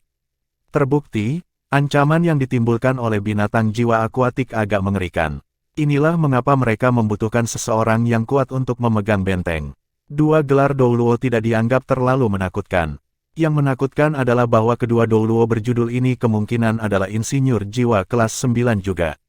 Kekuatan pembentukan jiwa jelas berbeda dengan dua insinyur jiwa kelas 9 yang memerintahkannya. Sementara Huo Yuhao membuat penilaian seperti itu, dia langsung bereaksi. Di dahinya, mata takdirnya terbuka. Sama seperti dia menyebarkan kekuatan spiritualnya tanpa konservasi, dia melepaskan serangan kuat dari spiritual blast-nya. Insinyur jiwa yang lebih dekat dengan formasi jiwa langsung terbunuh saat kepala mereka meledak. Pada saat yang sama, Ji Juechen, Ye Guyi, Bei Bei dan Su Sanshi juga dibebankan ke berbagai arah di bawah bimbingan kekuatan spiritual Huo Yuhao. Mereka semua mampu bertarung sendiri. Tidak peduli bagaimana mereka akan berurusan dengan pembentukan jiwa di bagian atas tembok kota, mereka harus berurusan dengan hal-hal di bagian bawah terlebih dahulu, karena ada lebih banyak alat jiwa di sana. Sangat penting untuk menekan alat-alat jiwa ini sebelum mereka berurusan dengan situasi di atas tembok kota. Di hotel, Heka itu berdiri di depan jendela di lantai 3. Dia diam-diam mengamati pembentukan jiwa. Tiba-tiba, matanya bersinar, dan dia berteriak melalui alat jiwa transmisinya, "Saudara, ikut aku." Ketika dia berbicara, dia maju ke depan seperti bom. Dia memecahkan jendela dan terbang keluar. Xiao Xiao, Jiang Nanan dan yang lainnya mengikuti dari belakang. 200 insinyur jiwa Tang Sekte juga menyerbu keluar dari hotel. Mereka naik ke udara di bawah kepemimpinan Heka itu. Mereka membentuk formasi lingkaran, dan pertahanan yang terhubung langsung terbentuk di bawah perintah Heka itu. Setelah ini, setiap insinyur jiwa mengangkat meriam tinggi ke bahunya dan dengan ganas menembakkannya ke arah tembok kota utara. Ini hanya terjadi karena Huo Yuhao baru saja memberitahu Heka itu melalui deteksi spiritualnya untuk memimpin serangan habis-habisan sebagai cara menekan pembentukan jiwa di bagian atas tembok kota utara. Jika tidak, Huo Yuhao dan yang lainnya mungkin akan terluka parah jika mereka mencoba untuk berjuang naik. Begitu mereka menunda dan mengizinkan lebih banyak insinyur jiwa untuk terhubung, misi mereka akan menjadi semakin sulit. Jika mereka bisa menekan formasi jiwa di bagian atas tembok kota, formasi defensif yang terkait akan dengan cepat kehabisan kekuatan jiwa, dan sebagai hasilnya tidak akan memiliki kekuatan yang cukup untuk berurusan dengan Huo Yuhao dan yang lainnya. Beradaptasi dengan perubahan di medan perang adalah penting, tidak peduli kapan. Sehubungan dengan hal ini, Huo Yuhao tidak diragukan lagi tampil sangat baik. BB dan 3 lainnya dikenakan dalam 4 arah yang berbeda. Huo Yuhao dan Tang Wutong tidak bergerak sama sekali. Huo Yuhao hanya meraih tangan Tang Wutong saat ia melepaskan kekuatan spiritualnya yang besar menuju satu arah dalam pembentukan jiwa. Kekuatannya yang menakutkan bahkan menyebabkan udara bergetar sedikit. Bajingan! Seseorang berteriak sebelum 2 sosok terbang dari formasi jiwa. Kedua tokoh ini menyerang Huo Yuhao dan Tang Wutong. Keduanya adalah penatua yang tampaknya berusia sekitar 70 tahun. Ketika mereka bangkit dari formasi jiwa, formasi defensif terkait dari seluruh formasi jiwa tampaknya menjadi sedikit redup. Aura menyeramkan menyebar dan menelan seluruh tempat, menetralkan kekuatan spiritual besar Huo Yuhao. Bukan insinyur jiwa, Huo Yuhao segera membuat keputusan yang akurat. Tidak hanya kedua ini bukan insinyur jiwa, tetapi mereka bahkan jenis yang sangat akrab dari guru jiwa, Tuan Jiwa Jahat. Mereka adalah penguasa jiwa jahat dari Gereja Roh Kudus. 2 iblis berjudul Douluo ini tidak terbiasa dengan Huo Yuhao. Namun, ekspresinya segera berubah serius. Para penguasa jiwa jahat merasa sangat mudah pada tahap awal kultivasi mereka. Mereka mampu meningkat dengan cepat. Namun, sangat sulit bagi seorang guru roh jahat untuk menjadi Douluo berjudul. Itu bahkan lebih sulit bagi mereka dibandingkan dengan tuan jiwa biasa. Akibatnya, tuan-tuan roh jahat yang bisa menjadi gelar Douluo tidak diragukan lagi adalah elit di antara tuan-tuan roh jahat. Keduanya harus menjadi penatua kehormatan Gereja Roh Kudus bahkan jika mereka tidak berasal dari aula ibadah. Gereja Roh Kudus sebenarnya telah mengerahkan 2 tuan roh jahat di sini. Sepertinya mereka telah menetas semacam plot. Huo Yuhao menyipitkan mata, dan memperkuat pelepasan kekuatan spiritualnya. Saat ini, baik dia dan Tang Wutong berada dalam domain interferensi spiritualnya. 2 tuan roh jahat tidak bisa memberitahu penampilan mereka. Kekuatan spiritualnya yang besar juga membuat 2 tuan jiwa jahat sibuk, sehingga mereka tidak bisa diganggu dengan hal lain untuk saat ini. Kedua belah pihak berada di jalan buntu, tetapi medan perang bergemuruh. Lampu juga bertebaran di mana-mana. Pembentukan jiwa di bagian atas tembok kota utara juga sedang dibom dengan intens. Pertahanannya yang terhubung berada di ambang kehancuran. Kekaisaran Sun Moon telah mengerahkan total 150 insinyur jiwa di sini. 100 dari mereka berada di bagian bawah tembok kota, sementara 50 lainnya dikerahkan di bagian atas. Meskipun para insinyur jiwa di puncak menggunakan pertahanan kuat mereka untuk menahan serangan legiun insinyur jiwa Tang Sekte, mereka juga dikeringkan jauh lebih cepat. Jika ini adalah situasi normal di mana musuh datang dari luar kota, para insinyur jiwa di kota akan dapat bertahan. Mereka bahkan bisa menggabungkan pertahanan terkait mereka di bagian atas dan bawah dinding, menghasilkan pertahanan yang lebih kuat. Namun, semuanya sangat kacau di bagian bawah sekarang. BB dan 3 lainnya tanpa ampun membunuh insinyur jiwa dalam formasi jiwa. Bagaimana mungkin ada orang yang terganggu dengan apa yang sedang terjadi di puncak? Inilah mengapa Huo Yuhao dan Tang Wutong tidak cemas sama sekali. Apakah itu BB dan 3 lainnya atau Heka itu yang berhasil mencapai apa yang mereka inginkan? Huo Yuhao dan Tang Wutong berdiri untuk mendapatkan keuntungan. Jika mereka tidak cemas, mereka tidak akan dengan mudah mengungkapkan kekurangan mereka sendiri. Ini adalah strategi pertempuran yang paling sederhana, tetapi itu sangat efektif. 2 tuan roh jahat segera menyadari hal ini, dan mereka menjadi sangat muram. Sementara Huo Yuhao terpana oleh mereka juga sama-sama takjub oleh kenyataan bahwa begitu banyak orang kuat telah muncul di sini. Selain itu, bahkan ada legiun insinyur jiwa. Seberapa kuat legiun insinyur jiwa Tang Sekte? Di langit, setiap sosok bersinar dengan cahaya 6 cincin jiwa. Seluruh legiun insinyur jiwa terdiri dari jiwa kaisar. Mungkin legiun insinyur jiwa Tang Sekte mungkin kurang lengkap dari legiun insinyur jiwa yang luar biasa dari kekaisaran Sun Moon. Namun, tidak ada satupun legiun insinyur jiwa, bahkan di kekaisaran Sun Moon, juga dilengkapi dengan para master jiwa seperti legiun insinyur jiwa Tang Sekte. Bahkan Legion Insinyur Jiwa Sun Moon Imperial tidak terkecuali. Mengingat ini, para insinyur jiwa di bagian atas tembok kota akan diturunkan di bawah serangan habis-habisan dari Legion Insinyur Jiwa Tangsek. Kalian semua mencari mati. The Titlet Douluo di sebelah kiri berteriak sebelum dia mengangkat tangan kanannya. Tubuhnya langsung bersinar dengan 2 cincin jiwa kuning, 2 ungu dan 5 hitam. Bendera hitam pekat juga muncul dalam genggamannya. Seluruh bendera ini berwarna hitam, bahkan sampai ke tiang bendera. Namun, ada secara halus tak terhitung jiwa-jiwa hitam keunguan yang berkedip di atas bendera ini. Spanduk Jiwa Segudang. Julukan Master Roh Jahat ini adalah Myriad Soul. Dia adalah Myriad Soul Douluo, peringkat 91 jahat yang berjudul Douluo. Master jiwa jahat lainnya di sisinya juga melepaskan jiwa bela dirinya. The Myriad Soul Douluo adalah seorang master alat jiwa, sementara ia adalah seorang guru jiwa binatang. Tubuhnya segera membesar, dan kulitnya seolah-olah akan terkoyak. Kabut kehijauan yang kental dengan cepat menyebar dari tubuhnya. Segera, tingginya lebih dari 20 meter, dan lingkar pinggangnya tumbuh lebih dari 20 meter. Dia seperti monster sekarang. Dia sebenarnya adalah makhluk hidup, sebuah kekejian, yang ada dalam demiplan spektral Huo Yuhao juga. Huo Yuhao mulai membaca mantra. Tang Wutong melintas, dan datang di depannya. Dia menempatkan kedua tangannya di pinggang rampingnya, mempertahankan kekuatan Haodong mereka. Mata Tang Wutong tiba-tiba berubah sangat cerah. Raungan naga nyaring terdengar di udara. Di depannya, kepala naga emas besar secara bertahap muncul. Setelah ini, kepala naga membuka mulutnya lebar-lebar, dan bola cahaya emas melesat ke arah 2 tuan jiwa jahat. Ini adalah skill jiwa kedua dari Radiant Dragon Butterfly, Dragon God Fury. Penting untuk diingat bahwa Huo Yuhao dan Tang Wutong dapat melepaskan kemampuan Douluo Transcendent ketika mereka bersatu sebagai satu kesatuan. Ini adalah kemarahan Dewa Naga di tingkat Douluo Transcendent. Setiap bola cahaya tampak sangat nyata. Dimanapun mereka lewat, udara akan runtuh dengan anehnya. Seolah-olah udara itu adalah dinding, yang penyok saat Dragon God Fury melewatinya. Memang sangat aneh. Sosok Myriad Soul Douluo melintas sebelum dia tiba di depan mereka.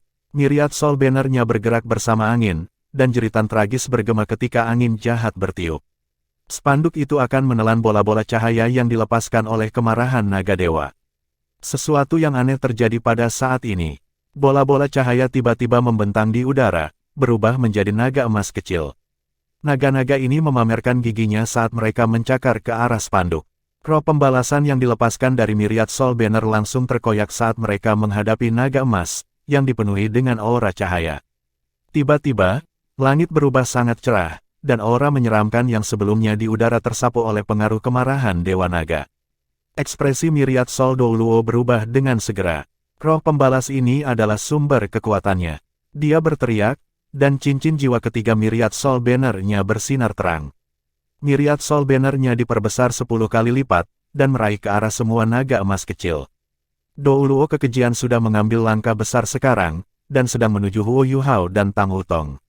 Banner Myriad Soul yang diperbesar sebenarnya sangat ulet. Ketika itu menelan semua naga emas kecil, sepertinya jiwa yang tak terhitung jumlahnya telah melahap mereka. Seketika, itu benar-benar terasa seolah-olah kemarahan naga dewa telah sepenuhnya ditekan. Ekspresi dingin melintas di wajah Tang Wutong. Kepala naga emas di depannya bersinar terang tiba-tiba. Setelah ini, ledakan luar biasa berdering dari Myriad Soul Banner. Myriad Soul Douluo berteriak dengan marah dan dengan cepat terhuyung mundur. Aura yang dilepaskan dari Myriad Soul Banner-nya tampak sedikit melemah. Jelas, dia sangat menderita dari pembalasan Tang Wutong. Master jiwa jahat memang bisa mengekang sebagian besar jiwa bela diri. Namun, Radiant Dragon Butterfly kelas atas dari Tang Wutong tidak dapat diatasi oleh guru roh jahat biasa. Jika bukan karena fakta bahwa Huo Yuhao sedang membaca mantra sekarang, yang mempengaruhi sirkulasi kekuatan Haodong mereka, Tang Wutong akan bisa melukai Myriad Soul Douluo dengan pukulan sebelumnya, memberikan kemampuannya. Pada saat ini, Douluo kekejian bergegas ke depan. Dia membuka tangannya, dan sepetak besar kabut kehijauan menyapu Tang Wutong dan Huo Yuhao. Cairan kehitaman-kehitaman juga merembes keluar dari kulitnya saat sosoknya yang menakutkan mendekat. Rantai besar juga muncul di tangan Abomination Douluo. Jika dilihat lebih dekat, orang dapat menemukan bahwa tengkorak itu dibentuk dengan menghubungkan tengkorak bersama. Tengkorak-tengkorak ini bukan milik manusia. Sebaliknya, mereka tampaknya berasal dari makhluk hidup yang berbeda. Mereka dipenuhi dengan balas dendam yang intens dan aura menyeramkan. Di bagian atas rantai, ada kait yang terbuat dari struktur tulang yang tidak diketahui. Saat kekejian Douluo mengayunkan tangannya ke depan, rantai besarnya mencambuk ke arah kepala Tang Wutong. Dibandingkan dengan Douluo kekejian, Tang Wutong sangat kecil. Namun, dia masih berani menghadapi lawan yang begitu kuat. Dia mengangkat tangannya di depan tubuhnya dan menggenggam telapak tangannya di atas kepalanya. Sayap naganya datang bersamaan pada saat ini, menelan Huo Yuhao di dalamnya. Bilah cahaya raksasa muncul di udara seolah-olah itu baru saja memotong langit. Panjangnya lebih dari 10 meter. Saat Tang Wutong mengayunkan tangannya ke bawah, pedang besar itu menebas, menggema deru naga yang marah pada saat yang sama. Ding! Rantai kekejian Douluo bertabrakan dengan bilah cahaya, dan langsung dipukul pergi. 3 proyeksi berbeda tiba-tiba muncul di tubuh Douluo Abomination. Dia ingin menghindari pisau yang masuk. Namun, bilahnya terlalu cepat. Saat cahaya melintas, Douluo kekejian meraung dengan marah. 3 proyeksi bergabung untuk membentuk satu, dan luka besar muncul di bahu Douluo Abomination. Ini adalah hasil bahkan setelah dia menggunakan keterampilan jiwa defensif untuk mengambil sebagian besar kekuatan ofensif dari bilah cahaya. Kalau tidak, ia akan berada dalam keadaan yang lebih tragis. Tang Wutong dengan paksa menentang 2 iblis jahat, berjudul Douluo. Bukan saja dia tidak kalah, tapi dia bahkan menekan lawan-lawannya. Demi Riyad Sol Douluo telah menarik napas sekarang. Dia menatap tajam ke Tang Wutong. Cincin jiwa keenamnya menyala, dan dia mengangkat Myriad Soul Banner-nya tinggi-tinggi. Spanduk hitamnya memancarkan cahaya beriak kebiruan, menyebabkannya tampak biru tua. Biru tua ini sedalam warna laut. Setelah ini, 12 roh pembalas terbang keluar dari spanduk. Roh pembalasan ini semuanya berwarna biru tua. Mereka tampaknya berbeda dari roh pembalasan biasa. Roh-roh ini sebenarnya memiliki bentuk mereka sendiri. Salah satunya bahkan makhluk hidup dengan tubuh manusia dan ekor ikan. Roh pembalas dendam ini memiliki rambut panjang yang mengalir jauh di belakang kepalanya. Seluruh tubuhnya bahkan memancarkan cahaya biru. Hanya saja ada roh api menari di matanya. Ke-11 roh pembalasan lainnya juga memiliki bentuk yang berbeda. Satu-satunya karakteristik yang serupa di antara mereka adalah bahwa mereka adalah makhluk air. Mereka harus menjadi binatang jiwa akuatik. Tuan jiwa jahat ini sebenarnya mengendalikan roh pembalasan yang terbentuk dari makhluk jiwa akuatik. Roh pembalasan dari 12 makhluk jiwa akuatik muncul. Terlepas dari roh pembalasan Putri Duyung itu, 11 roh pembalasan lainnya terbang ke arah Tang Wutong. Masing-masing dari mereka melepaskan aura yang kuat. Roh pembalasan Putri Duyung mengangkat kepalanya. Dia tampak menghela nafas. Setelah itu, sebuah suara aneh terdengar dari mulutnya. Suaranya menawan, tetapi dia terdengar seperti dia menangis. Dia membuat seseorang merasa ingin menangis. Tang Wutong tertegun ketika dia mendengar suara ini. Dia akan melepaskan keterampilan jiwanya berikutnya, tetapi dia berhenti.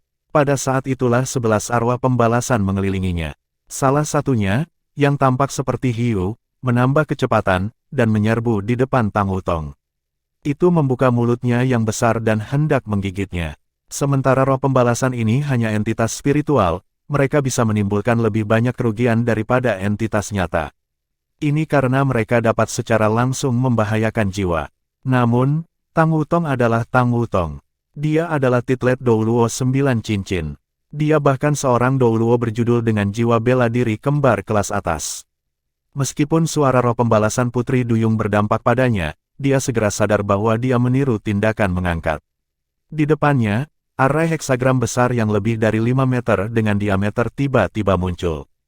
Setelah ini, seberkas cahaya besar menembak ke langit. Sejak dia kembali dengan Huo Yuhao, Tang Wutong telah memisahkan beberapa bagian dari jiwanya sebelum bergabung lagi dengan mereka di kemudian hari. Setelah ingatannya sepenuhnya pulih, dia tidak hanya dapat menggunakan setiap keterampilan jiwa dari jiwa bela dirinya yang telah berevolusi, tetapi dia juga dapat menggunakan keterampilan jiwa yang belum terevolusi yang dimiliki Wang Donger. Saat ini, dia menggunakan arai heksagram. Sinar cahaya yang dilepaskan dari heksagram arai raksasa diisi dengan undulasi spiritual dan aura cahaya. Saat roh pembalas hiu menyentuhnya, itu menjerit tragis dan terpaku padanya. Itu tidak bisa lepas bahkan jika itu mau. Tang Wutong dengan paksa menginjak tanah dengan kaki kirinya. Tiba-tiba, arai heksagram bersinar terang, dan cahaya juga meningkat. Roh pembalas hiu benar-benar meleleh sebagai hasilnya. Pada saat ini, 10 roh pembalas lainnya terhenti. Alasan mengapa mereka begitu kuat adalah karena mereka melestarikan beberapa kemampuan bertarung, dan bahkan lapisan kenangan jiwa. Inilah sebabnya mereka juga bisa merasa takut. Jelas, mereka tahu bahwa Tang Wutong dapat sepenuhnya mengekang mereka. Tang Wutong tidak peduli dengan semua itu. Saat dia menginjak kakinya, cincin jiwa keempatnya juga menyala.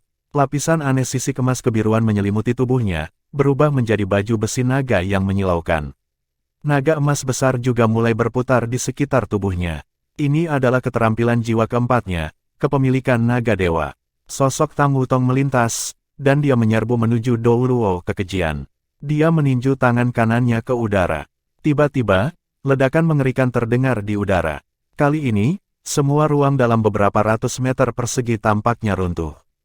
Dou Luo kekejian, yang baru saja menarik napas, tertunda sejenak.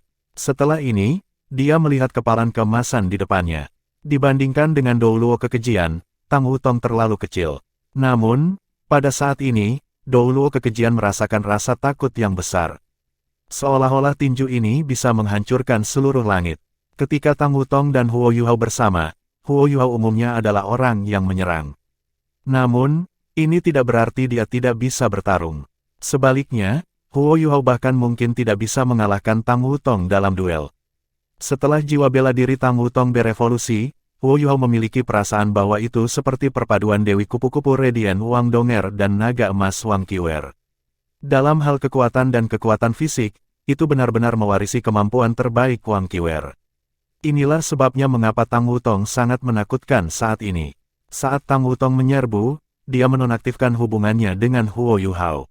Namun, meski begitu, dia masihlah titlet Dou Luo, dan dia sangat kuat. Boom! Boom yang luar biasa bergema. The Abomination Dou Luo menggunakan tinjunya untuk memblokir serangannya. Dia sudah menggunakan semua kekuatannya dan melepaskan semua kekuatannya. Apa yang paling ia kuasai sebenarnya adalah kekuatan fisiknya. Namun, bentrokan tinju menyebabkan dia terlempar kembali. Adapun Tang Wutong kecil, dia tetap tak bergerak di udara. Pada saat itulah pintu hitam pekat muncul di belakang Huo Yuhao. Jika bukan karena fakta bahwa dia telah selesai membaca mantranya, Tang Wutong tidak akan meninggalkan sisinya. Sebuah kaki raksasa keluar dari pintu hitam pekat itu. Apa yang muncul selanjutnya adalah makhluk besar.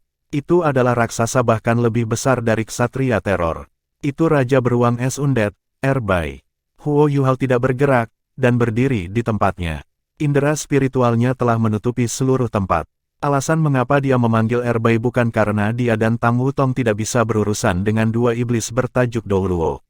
Sebaliknya, dia perlu mengendalikan seluruh adegan. Dia adalah komandan utama seluruh pasukan, dan tidak hanya bertarung sendirian. Dia harus meminimalkan jumlah korban. Karena itu, ia harus fokus pada aspek-aspek lain juga, bukan hanya perjuangannya sendiri. Jika ini sebelumnya, bertarung dengan dua Dou Luo dengan titel jahat akan berpotensi fatal. Namun, dia tidak benar-benar menganggap mereka sebagai ancaman saat ini. Erbai keluar dari pintu dan segera meraung. Dia maju selangkah. Setelah ini, ia menyerang Dou Luo kekejian. Tang Wutong melayang di udara. Dia benar-benar tertutup baju besi naga, dan sayapnya terbuka di belakang punggungnya. Saat naga emas berputar di sekitar tubuhnya, dia seperti dewi perang. Dia mengangkat tangan kanannya, dan seberkas cahaya keemasan bersinar. Itu tombak naga emas yang pernah menjadi milik Wang Qiwer sebelumnya. Setiap hari, Huo Yuhao berkultivasi dengan Tang Wutong. Saat dia membiasakan diri dengan kemampuannya, dia memberikan tombak naga emas padanya. Di tangannya, itu memang jauh lebih kuat saat dia menggunakannya dengan Radiant Dragon Butterfly-nya. Tombak itu melengkung di udara, dan lingkaran cahaya emas menyebar keluar. 10 roh pembalasan air dipaksa kembali. Pada saat yang sama, Tang Wutong mengalihkan perhatiannya ke Myriad Soul Dou Luo. Apakah itu Myriad Soul Dou Luo atau Abomination Dou Luo, mereka tidak berharap lawan mereka begitu kuat.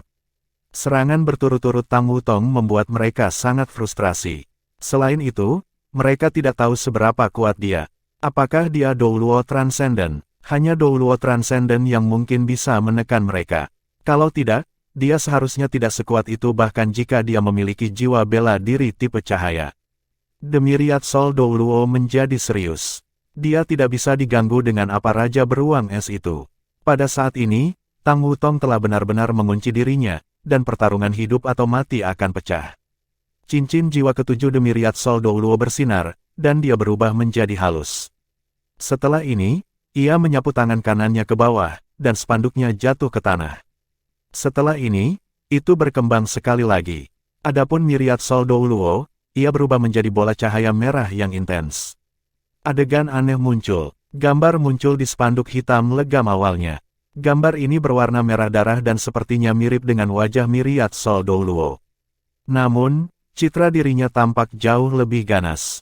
Segudang jiwa-jiwa sejati. Ini adalah keterampilan jiwa ketujuh Myriad Soul Douluo. Dia benar-benar berubah menjadi roh pembalas, dan menjadi jiwa utama panji-panjinya. Suara erangan bernada rendah terdengar. Saat angin jahat bertiup, seluruh formasi jiwa menjadi lebih redup. Aura dingin dan menyeramkan memenuhi udara saat jeritan roh pembalas yang tak terhitung jumlahnya bergema. Keterampilan jiwa tipe domain. Setelah Myriad Soul Douluo melepaskan tubuh sejati jiwa martialnya, ia benar-benar melepaskan kemampuan tipe domain. Tidak heran dia adalah titel Douluo jahat. Tang Wutong menunjukkan ekspresi dingin di wajahnya. Keterampilan tipe domain. Sebuah domain yang dibuat oleh spanduknya kemungkinan akan memperkuat semua roh pembalasannya. Namun, apakah dia benar-benar berpikir itu akan berhasil? Gambar Myriad Soul Douluo tidak kecil. Dia jelas menyadari bahwa itu tidak cukup baginya untuk berurusan dengan Huo Yuhao dan Tang Wutong. Dia perlu berurusan dengan yang lain yang telah memasuki formasi jiwa juga. Inilah sebabnya dia menggunakan keterampilan terkuatnya, Myriad Soul Domain. Untuk menggunakan keterampilan tipe domain ini, persyaratannya sangat ketat. Pertama, dia harus melepaskan Martial Soul True Body-nya. Selain itu juga keterampilan jiwanya yang kedelapan.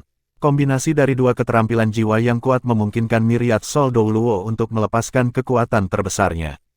Sebelumnya, dia sudah sangat marah ketika Tang Wutong membunuh salah satu roh pembalas dendam airnya. Melihat bahwa Raja Beruang Es Undead juga keluar, dia tahu bahwa dia tidak lagi memiliki peluang jika dia tidak beralih ke keahliannya yang paling kuat.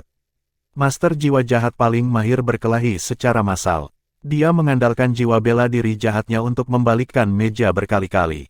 Awalnya, ketika Huo Yuhao pertama kali menghadapi penguasa jiwa jahat, ledakan jenazah telah menyebabkan banyak anggota elit Akademi Shrek sangat menderita. Ini adalah bagaimana Huo Yuhao dan Tang Wutong mendapatkan kesempatan untuk mengambil bagian dalam turnamen duel jiwa Akademi Master Jiwa Kontinental lanjutan. Sangat disayangkan bahwa mereka tidak seperti sebelumnya. Semangat pembalasan Putri Duyung Biru Tua berkembang menjadi 3 kali ukuran aslinya. Spanduk tidak lagi terlihat, tetapi roh pembalasan Putri Duyung ini sangat jelas. Tang Wutong terbang kembali. Jika itu orang biasa di Myriad Soul Domain ini, dia tidak akan bisa melihat apapun. Namun, saat Huo Yuhao ada di sekitar, apakah benar-benar penting bahwa dia tidak bisa melihat apa-apa? Tang Wutong datang ke sisi Huo Yuhao dalam sekejap. Setelah ini, suhu di seluruh formasi jiwa turun drastis. Huo Yuhao berada di pusatnya. Di udara, kepingan salju mulai turun. Bab 536, The Eastern Sun Falls. Ini sebenarnya adalah bagian paling utara dari wilayah utara. Meskipun tidak sedingin ekstrim North Icefield, itu jauh lebih dingin daripada di tempat lain. Juga, laut es di luar Eastern Sun City. Ada banyak air di laut es, jadi tidak akan ada masalah dengan elemen air di sini. Ketika Huo Yuhao pertama kali datang ke sini, ia memperkirakan bahwa kekuatannya akan meningkat setidaknya 20% di sini. Ketika Tang Wutong melindungi pukulan untuknya, Huo Yuhao sudah menggunakan deteksi spiritual untuk memindai medan perang. Dia sekarang memiliki gambaran lengkap tentang medan perang, dan sudah menjalin kontak dengan Heike itu. Semuanya terkendali. Setelah memastikan bahwa tidak ada kecelakaan lain yang akan terjadi, ia secara alami tidak akan menjelaskan musuh saat ia melepaskan kekuatan bertarungnya yang sebenarnya. Setelah kembali ke sisi Huo Yuhao, Tang Wutong membuka sayap kupu-kupu dan melindungi punggungnya. Kali ini, Huo Yuhao ada di depan, dan Tang Wutong seperti burung kecil ketika dia memeluk pinggangnya dari belakang. Jika segel Tang Wutong bertindak sekarang, itu benar-benar akan menjadi tragedi. Namun, dia sudah lama memikirkan hal ini. Karena dia mengenakan Dragon God Armor, tubuhnya tidak akan bersentuhan langsung dengan Huo Yuhao. Ini berarti bahwa segel itu secara alami tidak akan bertindak. Mata Huo Yuhao berubah warna biru es saat dia menghadapi roh pembalas yang berkerumun ke arahnya. Meskipun dia hanya berdiri di sana dengan tenang, roh-roh itu tidak dapat mendekatinya dan Tang Wutong. Mereka terjebak di luar radius 5 meter di sekitar pasangan itu. Saat Huo Yuhao melepaskan Snowy Dance of Ultimate Ice, seluruh area di mana alat jiwa dipasang mulai mengalami penurunan suhu. Karena daerah ini telah mengaktifkan sistem pertahanan mereka yang terhubung, udara dingin terperangkap di dalamnya. Oleh karena itu, laju penurunan suhu lebih cepat dari biasanya. Insinyur jiwa yang mencoba melakukan perlawanan mengalami penurunan besar dalam kekuatan pertempuran mereka karena dingin yang ekstrim. Meskipun Ji Juechen dan yang lainnya juga akan terpengaruh oleh hawa dingin, mereka jauh lebih kuat, dan dengan demikian tidak terpengaruh sebanyak insinyur jiwa. Pada saat ini juga, tangisan nyaring bisa terdengar. Setelah itu, sosok putih bersih berlari keluar dari sudut formasi alat jiwa. Meskipun roh pembalasan adalah roh, mereka juga mirip dengan paket energi, dan dipengaruhi oleh suhu yang sangat rendah. Kecepatan terbang dan kekuatan bertarung mereka juga sangat berkurang. Setelah seberkas cahaya putih ini muncul, roh-roh pembalasan tetangga mengeluarkan teriakan memekakkan telinga saat mereka bergegas menjauh dari cahaya putih dalam ketakutan.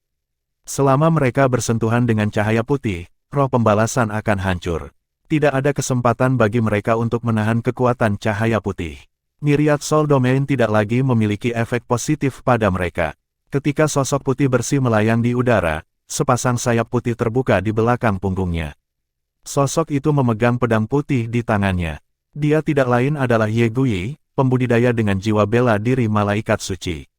Setelah mengendalikan situasi, hal selanjutnya yang ingin dilakukan Huo Yuhao adalah memaksimalkan keuntungan.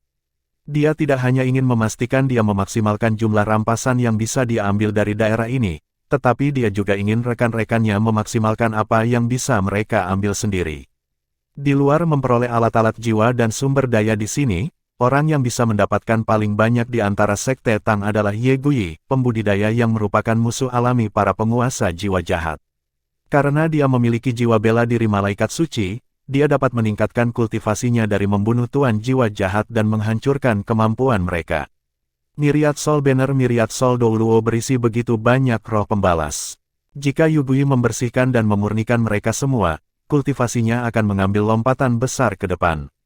Inilah sebabnya dia tidak segera membunuh dua penguasa jiwa jahat bertitel Douluo. Dia hanya melepaskan wilayahnya dan bersaing melawan mereka dengan itu. Dia hanya ingin menjebak Myriad Soul Douluo untuk memberi Ye Guyi kesempatan untuk membunuhnya. Roh pembalas tidak punya kesempatan melawan Ye Guyi karena mereka hancur seperti rumput melawan api. Semua roh pembalas dimurnikan oleh cahaya sucinya. Selama proses pemurnian, energi murni yang dilepaskan mengalir ke tubuh Ye Guyi dan terus meningkatkan kultivasinya. Ini adalah pertama kalinya dia bertarung melawan penguasa roh jahat sejak bergabung dengan Sekte Tang. Selain itu, tuan roh jahat yang dia hadapi adalah Douluo berjudul. Dengan kemampuannya saat ini, dia tidak akan bisa menaklukkan titlet Douluo bahkan jika dia adalah musuh alami dia. Setelah semua, sebagai Soul Sage, dia jauh lebih lemah daripada Soul Douluo. Namun, dengan bantuan Huo Yuhao, Tang Wutong dan Erbai, kemungkinan sebenarnya menguntungkannya. Saat dia melambaikan pedang suci di tangannya, dia hampir tak terkalahkan. Ketika dia berkedip di langit, sejumlah besar roh pembalas ditaklukkan, dan roh-roh yang tersisa berserak ketakutan. Raungan memekakkan telinga meraung di udara. Itu adalah Myriad Soul Douluo yang berteriak kesakitan. Bagaimana mungkin dia tidak merasa sedih dengan kematian arwah yang dia kumpulkan dengan susah payah di Myriad Soul Banner-nya. Tidak setiap orang mati akan menghasilkan roh pembalasan. Roh pembalas dendam hanya bisa terbentuk dari kematian seseorang atau binatang buas dengan kebencian yang luar biasa. Dan kemungkinan itu adalah 1 dari 10. Myriad Soul Douluo hanya bisa mengolah ke levelnya saat ini karena darah dan keringat yang telah dia tumpahkan untuk mengumpulkan roh pembalasan dalam Myriad Soul Banner-nya. Dia telah tinggal di Eastern Sun City untuk menargetkan binatang buas air untuk mendapatkan roh pembalasan mereka. Ini karena roh pembalasan yang terbentuk dari tubuh makhluk jiwa akuatik sangat cocok untuk jiwa bela dirinya. Karena bagaimana Ye Gui mengamuk di sekitar, Myriad Soul Douluo telah kehilangan lebih dari 100 roh pembalas. Roh-roh itu sepenuhnya dimurnikan, dan tidak memiliki kesempatan untuk bangkit kembali. Ketika jumlah roh pembalas dendam di spanduknya berkurang, kekuatannya berkurang. Meskipun dia memiliki lebih dari 1000 roh pembalas, dia tidak bisa mempertahankan tingkat kehilangan ini untuk waktu yang lama. Setelah berteriak kesakitan, Myriad Soul Douluo meningkatkan kekuatan Myriad Soul Banner-nya. Dia mengarahkan roh pembalasannya menjauh dari Ye Gui dan ke arah orang-orang lain, meninggalkan embusan angin menerpa dirinya. Namun, Ye Gui tidak bertarung sendirian.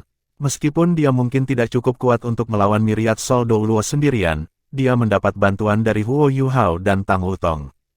Huo Yuhao sedikit condong ke belakang, dan cahaya yang kuat dilepaskan dari tubuhnya dan juga Tang Wutong. Mata besar, mata Asura, muncul. Kupu-kupu naga Radiant menari di sekitar mata. Setelah itu, palu hitam kecil yang tak terhitung jumlahnya diproyeksikan dengan kecepatan cahaya ke segala arah. Mantra di tengah kekosongan, badai spiritual. Spiritual Tempest adalah kombinasi dari Spirit Ice dan Clear Sky Hammer. Itu menempa dan memperkuat kekuatan spiritual Huo Yuhao yang sangat kuat sebelum melepaskannya sebagai pukulan yang menghancurkan. Keterampilan fusi jiwa bela diri. Itu adalah keterampilan yang cukup kuat untuk melawan teknik dari Douluo Transcendent. Kembali ketika mereka menghadapi lebih dari 10 berjudul Douluo, Tang Wutong dan Huo Yuhao telah berhasil menerobos pertahanan mereka dengan keterampilan ini. Dua tuan roh jahat mungkin tidak akan memiliki kesempatan melawannya. Spiritual Tempest menghindari orang-orang mereka sendiri dengan cara yang halus, dan berusaha memperluas jangkauannya untuk menyelimuti musuh-musuh mereka. The Abomination Douluo, Myriad Soul Douluo dan roh pembalas yang dilepaskan dari Myriad Soul Banner semuanya diselimuti dalam Spiritual Tempest. Ini benar-benar serangan kekuatan penuh yang dirilis oleh Huo Yuhao dan Tang Wutong. Seketika, roh pembalasan yang terbang jauh dari Ye Gui mendapati diri mereka membeku di udara. Api spiritual mereka dipadatkan dan dibekukan di bawah pengaruh Spiritual Tempest. Biasanya, prahara akan menghancurkan sejumlah besar roh pembalasan. Namun, Huo Yuhao dapat menggunakan kontrolnya yang luar biasa untuk mengendalikan kekuatan prahara untuk menciptakan keuntungan bagi Ye Gui. The Myriad Soul Douluo dan Abomination Douluo sama-sama mengerang. Myriad Soul Domain juga hancur pada saat itu. Bahkan jika mereka berdua melawan Tang Wutong satu-satu, mereka masih akan sulit mengalahkannya. Selain itu, mereka benar-benar melawan keterampilan yang dirilis oleh Huo Yuhao dan Tang Wutong. Oleh karena itu, hanya butuh beberapa saat sebelum hasil pertempuran diputuskan. Pemenang terbesar adalah secara alami Ye Gui.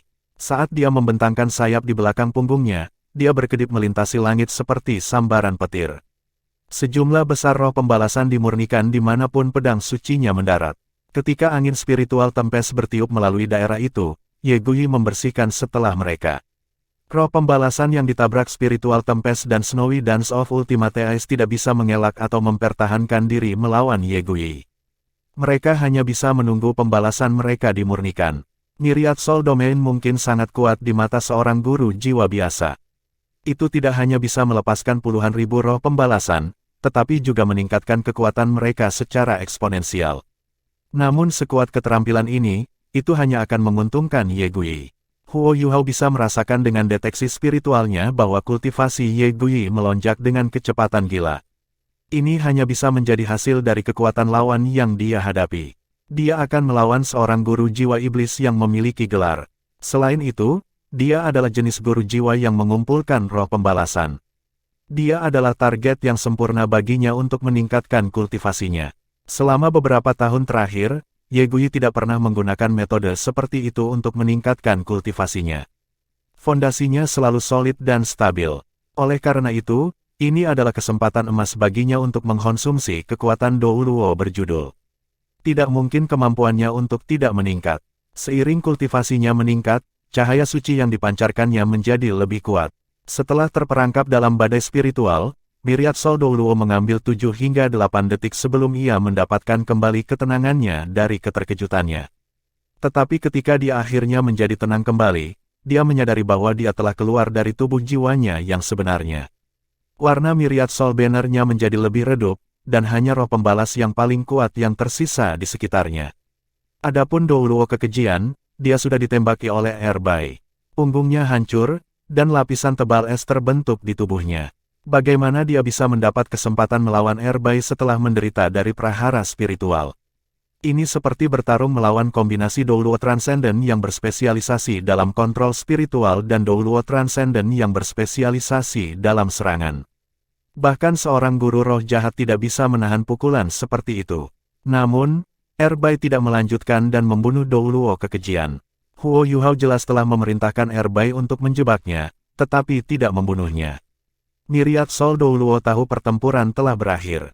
Tidak ada gunanya dia mencoba untuk bertarung dalam kekalahan. Ketika sosoknya berkedip, dia mengirim sisa roh pembalasan ke sekelilingnya dalam serangan terakhir. Roh pembalasan Putri Duyung melepaskan serangkaian lolongan keras saat serangan spiritualnya yang kuat berdesir dari tubuhnya. Untuk melindungi hidupnya, Myriad Soul Douluo tahu dia harus mengorbankan roh pembalasannya untuk melarikan diri. Dia selalu bisa mengisi kembali roh pembalasannya jika mereka mati. Tetapi jika dia kehilangan nyawanya, itu akan menjadi akhir baginya. Reaksinya sangat cepat, tetapi mengapa Huo Yuhao tidak berpikir untuk menahannya? Dia tidak akan meninggalkannya sendirian di sana jika dia tidak memiliki kemampuan untuk mengendalikan situasi. Tepat ketika Myriad Soul Douluo mundur, dia tiba-tiba melihat mata aneh di depannya. Mata Humongous melepaskan kilatan keunguan keemasan di depan matanya. Setelah itu, Myriad Soul Douluo merasa seolah-olah palu yang bisa membelah bumi mengenai kepalanya. Setelah mengeluarkan erangan keras, tubuhnya yang mundur kehilangan kendali dan jatuh ke tanah dengan bunyi keras. Itu adalah kejutan spiritual dari versi tubuh sejati jiwa bela diri dari mata Asura. Serangan spiritual yang sangat kuat memastikan kehancuran laut spiritual Myriad Soul Douluo. Karena kehilangan besar semangat pembalasannya, Myriad Soul Douluo telah mengalami penurunan dalam kultivasinya. Setelah mengalami pukulan ini, dia langsung kehilangan kesadaran. Cahaya suci putih bersih langsung berubah menjadi pedang tajam yang turun dari langit seolah-olah akan menghakimi kejahatan di bawahnya. Pedang itu menusuk langsung ke dada Myriad Soul Douluo. Setelah itu, tubuh Ye Guyi terpisah dari pedang suci. Setelah itu, orang bisa melihat banyak sekali energi abu-abu yang mengalir keluar dari dada Myriad Soul Douluo. Sementara dia berteriak kesakitan, dia tidak bisa bergerak karena dia ditembaki oleh pedang suci. 4 sayap di belakang hitam Ye Guyi berkilau seperti batu giok putih ketika seberkas energi emas melesat masuk ke tubuhnya dari gagang pedang suci. Pertempuran malam ini jelas merupakan malam yang penuh dengan hadiah untuk sage jiwa ini. Myriad Soul Douluo berjuang selama hampir 1 menit sebelum menyerah.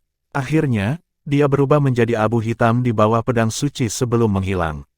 Setelah membebaskan diri dari kendali tuannya, roh pembalasan yang tersisa di udara akan bubar dan melarikan diri sebelum mereka dihentikan oleh kekuatan spiritual Huo Yuhao. Ye Guyi segera berbalik untuk melanjutkan serangannya. Dia membutuhkan waktu hampir 15 menit sebelum dia dapat memurnikan sebagian besar roh pembalasan. Di antara roh pembalas, sekitar sepertiga dari mereka adalah manusia. Sisanya dari binatang buas. Sementara beberapa dari mereka berasal dari tanah. Sebagian besar dari mereka adalah makhluk buas air. Pada akhirnya, Huo Yuhao meminta Ye Guyi untuk menyelamatkan semangat pembalasan Putri Duyung. Roh itu melakukan perlawanan sengit terhadap domain gangguan spiritual Huo Yuhao. Wajahnya yang dulu cantik sekarang dipelintir kemarahan dan kebencian. Huo Yuhao menghela nafas panjang sebelum mengucapkan mantra pemurnian. Pemurnian Huo Yuhao adalah tingkat di atas Ye Guyi karena dia sendiri telah mewarisi kekuatan dari Electrolux. Cahaya putih bersinar turun dari langit dan ke arah Putri Duyung pembalas dendam. Pada saat itu juga, roh itu berhenti berjuang ketika aliran energi hitam terpisah dari jiwanya. Kebencian dan kemarahan yang tertulis di seluruh wajahnya mulai perlahan menghilang. Perlahan-lahan, semua yang tersisa di wajahnya adalah melankolis. Huo Yuhao melepaskan kekuatan spiritualnya dan berusaha menjalin kontak dengan Putri Duyung. Namun, roh Putri Duyung hanya menatapnya saat ia dengan lembut menggelengkan kepalanya. Matanya penuh dengan kesedihan, tetapi orang dapat mengatakan bahwa itu adalah semacam kesedihan yang dimiliki seseorang setelah berdamai dengan kesulitannya. Putri Duyung itu mengangguk dengan lembut sebelum membuka mulut untuk menyanyikan melodi. Pada saat ini, pertempuran di dalam kota telah berakhir. Bei Bei, Su Sanxi dan Ji Juechen semuanya kembali dari arah yang berbeda. Namun, mereka semua mendengar nyanyian roh Putri Duyung. Nyanyiannya indah, tetapi sedih. Kedengarannya dia menangis terseduh-seduh ketika dia berbagi kisah tragis tentang ditangkap oleh tuan roh jahat melalui lagunya. Semangatnya mulai melepaskan bintik-bintik cahaya putih selama bernyanyi. Ketika suaranya menjadi lebih cerah, tubuhnya mulai menjadi lebih redup. Huo Yuhao menghela nafas. Bagaimanapun, dia sudah menjadi roh pembalas. Bahkan jika dia membantunya menghilangkan pembalasannya, dia masih tidak mau berkomunikasi dengannya. Meskipun demikian, jiwanya dimurnikan, dan dia pasti merasa jauh lebih baik sekarang. Nyanyian Putri Duyung itu berlangsung selama beberapa menit sebelum menghilang menjadi sunyi. Saat nada terakhir dinyanyikan, mata semua orang dipenuhi air mata. Roh Putri Duyung ini sangat terampil dalam kekuatan spiritual. Dia adalah salah satu roh pembalas terkuat yang dimiliki jiwa Myriad Douluo. Sekarang, selama lagu terakhirnya, dia bisa menggerakkan semua orang yang hadir. Citra spiritual Putri Duyung yang pucat berbalik untuk menghadap Huo Yuhao sebelum membungkuk di hadapannya, seolah-olah dia ingin berterima kasih kepadanya atas bantuannya. Setelah itu, cahaya biru pucat mulai terbang ke arahnya. Begitu cahaya mulai bergerak ke arahnya, roh hancur menjadi partikel putih kecil yang menghilang ke udara tipis. Huo Yuhao bisa merasakan kebaikan dari roh Putri Duyung, dan mengulurkan tangannya untuk menerima cahaya biru. Yang mengejutkan, cahaya biru melewati telapak tangannya sebelum mendarat di tubuhnya. Saat cahaya biru menyelimutinya, Huo Yuhao merasa seolah-olah dia telah dibilas dengan air hangat. Dia merasa sangat segar, tetapi tidak lain dari itu. Huo Yuhao yakin bahwa ia akan dapat mendeteksi masalah dengan energi spiritualnya yang kuat jika ada. Tapi dari cara pandangnya, tampaknya tidak ada masalah dengan hadiah dari roh Putri Duyung. Douluo kekejian yang untuk sementara diselamatkan oleh Erbai adalah hadiah Huo Yuhao untuk Ye Gui. Tanpa ragu-ragu, Ye Gui pindah untuk menghabisinya dengan pedang suci. Kematian berbagai majikan roh jahat memberinya tingkat peningkatan yang berbeda. Meskipun dia mendapatkan banyak dari kematian Douluo kekejian, kekuatan yang dia peroleh jauh lebih sedikit dari apa yang dia terima dari Myriad Soul Douluo. Setelah meletakkan pedang sucinya, Ye Gui menyadari api suci yang membakar tubuhnya hampir di luar kendalinya. Bahkan Erbai menolak untuk berada di dekatnya. Terima kasih. Ye Gui berterima kasih kepada Huo Yuhao sebelum berjalan langsung ke gerbang spektral di belakangnya. Dia telah memurnikan terlalu banyak roh pembalasan, dan tubuhnya penuh dengan energi murni. Dia perlu segera berlatih untuk mencerna energi ini, atau itu akan sia-sia. Pertempuran di tembok kota hampir berakhir. Di bawah serangan gabungan dari 200 insinyur jiwa, masing-masing setidaknya seorang kaisar jiwa, perlawanan di atas tembok kota hancur dalam waktu singkat. Meskipun mereka telah mencoba untuk membalas dengan alat jiwa mereka yang terhubung, yang dikendalikan oleh 50 guru jiwa, serangan mereka sangat lemah, mengingat bagaimana mereka harus bertahan pada saat yang sama. Mereka sama sekali tidak bisa menembus pertahanan terkait yang didirikan oleh Legiun Insinyur Jiwa Tangsek. Pertahanan yang terhubung di tembok kota dihancurkan oleh serangan marah dari Legion Insinyur Jiwa Tangsek. Namun, Heike itu merasa sedih melihat begitu banyak alat jiwa hancur dalam pertempuran. Mereka semua adalah alat jiwa yang berharga yang sangat berharga. Keributan besar di tembok kota secara alami menarik perhatian pasukan pertahanan kota-kota Timur Sun saat mereka condong ke arah tembok. Namun, jelas bahwa mereka tidak akan banyak berguna. Legiun Insinyur Jiwa Tangsek menyebar di udara saat mereka menembaki jalan utama yang mengarah ke tembok kota. Serangkaian tembakan benar-benar memotong jalan yang akan diambil tentara untuk memberikan penguatan ke dinding tanpa mengambil terlalu banyak nyawa. Kalau tidak, itu hanya akan menjadi pembantaian sepihak jika tentara benar-benar terlibat konflik langsung dengan pasukan insinyur jiwa. Bei Bei bergerak menuju Huo Yuhao dan berkata, siapa yang akan tahu bahwa akan ada dua titel Douluo yang jahat. Untungnya, kami berdua harus mengalahkan mereka. Meskipun dia terutama menyatakan rasa terima kasihnya kepada Huo Yuhao dan Tang Wutong, dia juga mengungkapkan kekagumannya pada kekuatan Sekte Tang yang sekarang. Meskipun dia belum berhasil menyaksikan pertempuran penuh sebelumnya, dia bisa mengatakan bahwa Tang Wutong dan Huo Yuhao telah memenangkan pertempuran dengan cukup mudah dari ekspresi mereka yang tenang. Mereka berdua adalah titel Douluo asli, namun mereka tidak bisa bertarung melawan Huo Yuhao dan Tang Wutong. Bahkan, Huo Yuhao bahkan bisa mengendalikan situasi, dan memungkinkan Ye Gui untuk meningkatkan kultivasinya. Dibandingkan dengan pertempuran di Oak City yang memiliki beberapa insiden tak terduga, segalanya berjalan cukup lancar kali ini. Ini menunjukkan betapa kuatnya Sekte Tang telah menjadi. Setelah beberapa pertempuran terakhir, semua orang, termasuk Huo Yuhao dan Tang Wutong, memiliki pemahaman baru tentang kemampuan mereka sendiri. Huo Yuhao dan Tang Wutong mungkin bisa bertarung melawan Heavenly Sun Douluo, yang merupakan Douluo Transcendent peringkat 97. Keuntungan menggunakan keterampilan fusi jiwa bela diri di jiwa bela diri kelas atas mereka menjadi semakin jelas ketika Huo Yuhao dan Tang Wutong menjadi lebih kuat. Pada saat yang sama, jarak antara mereka dan rekan-rekan mereka juga menjadi lebih besar. Tanpa Qian Kun Fortune Pills, kesenjangan di antara mereka mungkin akan lebih besar. Kakak senior, bersihkan medan perang. Huo Yuhao memerintahkan Heikaitu. Ini adalah bagian favorit Heikaitu dalam pertempuran. Setelah itu, Huo Yuhao pertama kali menemukan peralatan yang terhubung ke alat jiwa pengintai udara terdekat sebelum mematikan alat jiwa pengintai dan membawanya masuk. Setelah itu, ia meneriakkan mantra untuk membuka gerbang spektral dan melepaskan 2 legiun yang tersisa. Tentu saja, para insinyur jiwa keluar dari demiplan spektral tanpa alat jiwa mereka.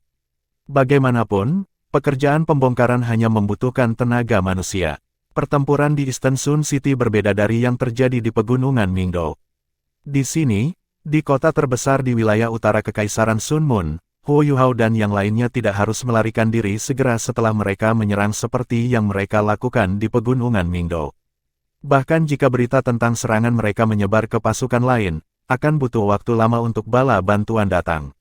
Dengan demikian, mereka bisa menjarah kota sesuka hati.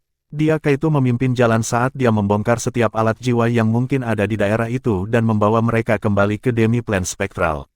Bahkan, ia memimpin para insinyur jiwa ke atas tembok kota untuk mengais potongan logam langka dari reruntuhan. Langit mulai menjadi terang pada saat mereka selesai membongkar dan mengepak semuanya. Pasukan yang berencana untuk menyerang Huo Yuhao dan yang lainnya juga cukup rasional. Mereka tahu bahwa mereka tidak dapat bersaing melawan legiun insinyur jiwa, dan karenanya mereka hanya mengepung daerah itu sementara mereka menunggu dengan sabar untuk bala bantuan yang telah mereka minta. Misi itu belum berakhir setelah membersihkan area dari alat jiwa yang tersisa. Sekarang giliran Legsec Soul Engineer Legion untuk tampil. 7 gudang Eastern Sun City dijarah oleh Legiun ketika mereka mengangkut sejumlah besar sumber daya, terutama makanan, ke demiplan spektral. Sementara Oak City sudah dianggap lumbung besar, itu tidak seberapa dibandingkan dengan kota Sun Timur. Jika makanan di Oak City harus dibandingkan dengan gunung kecil, makanan di Eastern Sun City bisa menjadi seluruh pegunungan. Faktanya, lumbung di Eastern Sun City memiliki beberapa produk khusus dari Laut Es, seperti kulit binatang buas air, Del. Ada banyak sumber daya dan uang untuk dijarah oleh legiun-legiun. Baru pada sore hari berikutnya operasi penjarahan berakhir. 30.000 tentara itu ditembaki di dekat gerbang kota utara oleh Legiun Insinyur Benteng Jiwa sampai seluruh operasi berakhir. Setelah itu, Legiun Insinyur Benteng Jiwa meninggalkan kota dan menuju ke utara. Operasi ini memengaruhi lebih dari sekadar Eastern Sun City. Ini mempengaruhi seluruh wilayah utara Kekaisaran Sun Moon. Sumber daya yang baru diperoleh telah melampaui 2 gudang yang dibangun dalam demiplan spektral. Mereka tidak punya pilihan selain mendirikan 2 gudang tambahan untuk menampungnya. Sejak awal misi mereka, Huo Yuhao tidak pernah menyuruh ketiga pasukan untuk membawa banyak ransum. Strategi mereka adalah untuk memicu pertarungan berikutnya dengan penjarahan mereka dari pertarungan sebelumnya. Jatah yang mereka rampas dari 2 kota ini sudah cukup bagi mereka untuk bertahan hidup selama 3 hingga 5 tahun tanpa khawatir. Kelompok pembudidaya dari Sekte Tang berkumpul di atas bukit kecil di demiplan spektral. Huo Yuhao menghela nafas dan berkata, sepertinya kita telah meremehkan kekaisaran bulan matahari. Apa maksudmu? Jiang Nanan bertanya dengan rasa ingin tahu. Huo Yuhao berkata, sebenarnya, prediksi awal kami benar. Jumlah pasukan yang ditempatkan di bagian utara kekaisaran Sun Moon sebenarnya sangat terbatas. Bahkan, mereka tidak dipandang dengan sangat penting. Meskipun demikian, kami masih menghadapi perlawanan yang relatif kuat dari mereka. Jika kita tidak merencanakan musuh yang tidak siap, kita mungkin tidak akan menang dengan mudah, terutama dengan jumlah alat jiwa yang mereka miliki. Karenanya, kita harus ekstra hati-hati dengan operasi selanjutnya. Juga, setelah 2 kemenangan kami, saya yakin Kekaisaran Sun Moon akan merespons dengan semacam rencana. Dengan demikian, kita harus lebih tak terduga dengan langkah selanjutnya untuk mencapai efek terbaik. Petik 2. BB mengangguk dan berkata, Yu Hao benar. Keuntungan terbesar kami adalah demi-plan spektral ini. Kami hanya bisa bergerak lebih cepat daripada pasukan lain karena itu. Bahkan, kita mungkin bisa muncul di sudut benua manapun dalam waktu 3 hari. Bahkan jika kita hanya bisa meluncurkan satu peluru ke musuh dan melarikan diri, kita masih bisa mencapai tujuan kita. Kita harus ingat untuk tidak terlibat dalam pertempuran dengan musuh-musuh kita. Yu Hao, bukankah kamu ingin berjalan-jalan di Laut Es? Petik 2. Huo Yu Hao mengangguk dan berkata, ya, saya akan pergi dan melihatnya. Mudah-mudahan, saya bisa pergi dengan membawa beberapa takeaways. Sementara itu, saya ingin semua orang tetap berada dalam demi-plan spektral. Terlepas dari hasil perjalanan saya ke Laut Es, saya akan segera menuju ke bagian selatan Kekaisaran Sun Moon. Dengan menggeser serangan kami dari utara ke selatan, mereka akan benar-benar hilang kemana tepatnya kami berencana untuk menyerang. Ini akan menjadi cara sempurna untuk menimbulkan kepanikan di lini belakang mereka. Petik 2. Susanshi mengerutkan kening dan berkata, tapi masalahnya adalah kita tidak benar-benar tahu bagaimana keadaan kita di garis depan. Jika kita bisa mengetahui apa yang terjadi di sana, kita mungkin bisa menyerang Kekaisaran Sun Moon dengan lebih efektif. Petik 2. BB menjawab, kita seharusnya tidak terlalu rakus tentang hal-hal ini. Sudah luar biasa bagi kita untuk mencapai apa yang telah kita lakukan. Setidaknya untuk saat ini, seluruh bagian utara Kekaisaran Sun Moon berantakan karena kekurangan makanan yang kita buat. Kekaisaran Sun Moon harus mencurahkan sumber daya dan perhatian untuk menyelesaikan masalah ini. Pada saat yang sama, mereka harus mencoba dan mengungkap jejak kami. Saya yakin ini akan membantu teman-teman kita di garis depan. Setelah kami memperluas jangkauan operasi kami, saya yakin bahwa Kekaisaran Sun Moon akan menjadi lebih kacau, dan ketika itu terjadi, mereka tidak akan punya pilihan selain mundur. Petik 2. Susanshi bertanya, adik junior, apakah Anda membutuhkan saya untuk mengikuti Anda ke Laut Es? Saya lebih baik dengan air. Menilai dari kemah Kekaisaran Matahari Bulan telah didirikan di sini, makhluk jiwa akuatik di Laut Es mungkin menyebabkan Anda beberapa masalah. Kamu harus berhati-hati. Huo Yu Hao menjawab, kamu bisa tenang, kakak senior. Bahkan dalam skenario terburuk, Wutong dan saya harus bisa mundur dengan aman. Jangan lupa, saya memiliki jiwa bela diri Ice Ultimate. Saya memiliki keuntungan besar di sini di bagian utara yang ekstrim. Jika aku butuh bantuan, aku akan memanggil kalian semua. Petik 2. Susanshi tidak lagi mengganggu Yu Hao.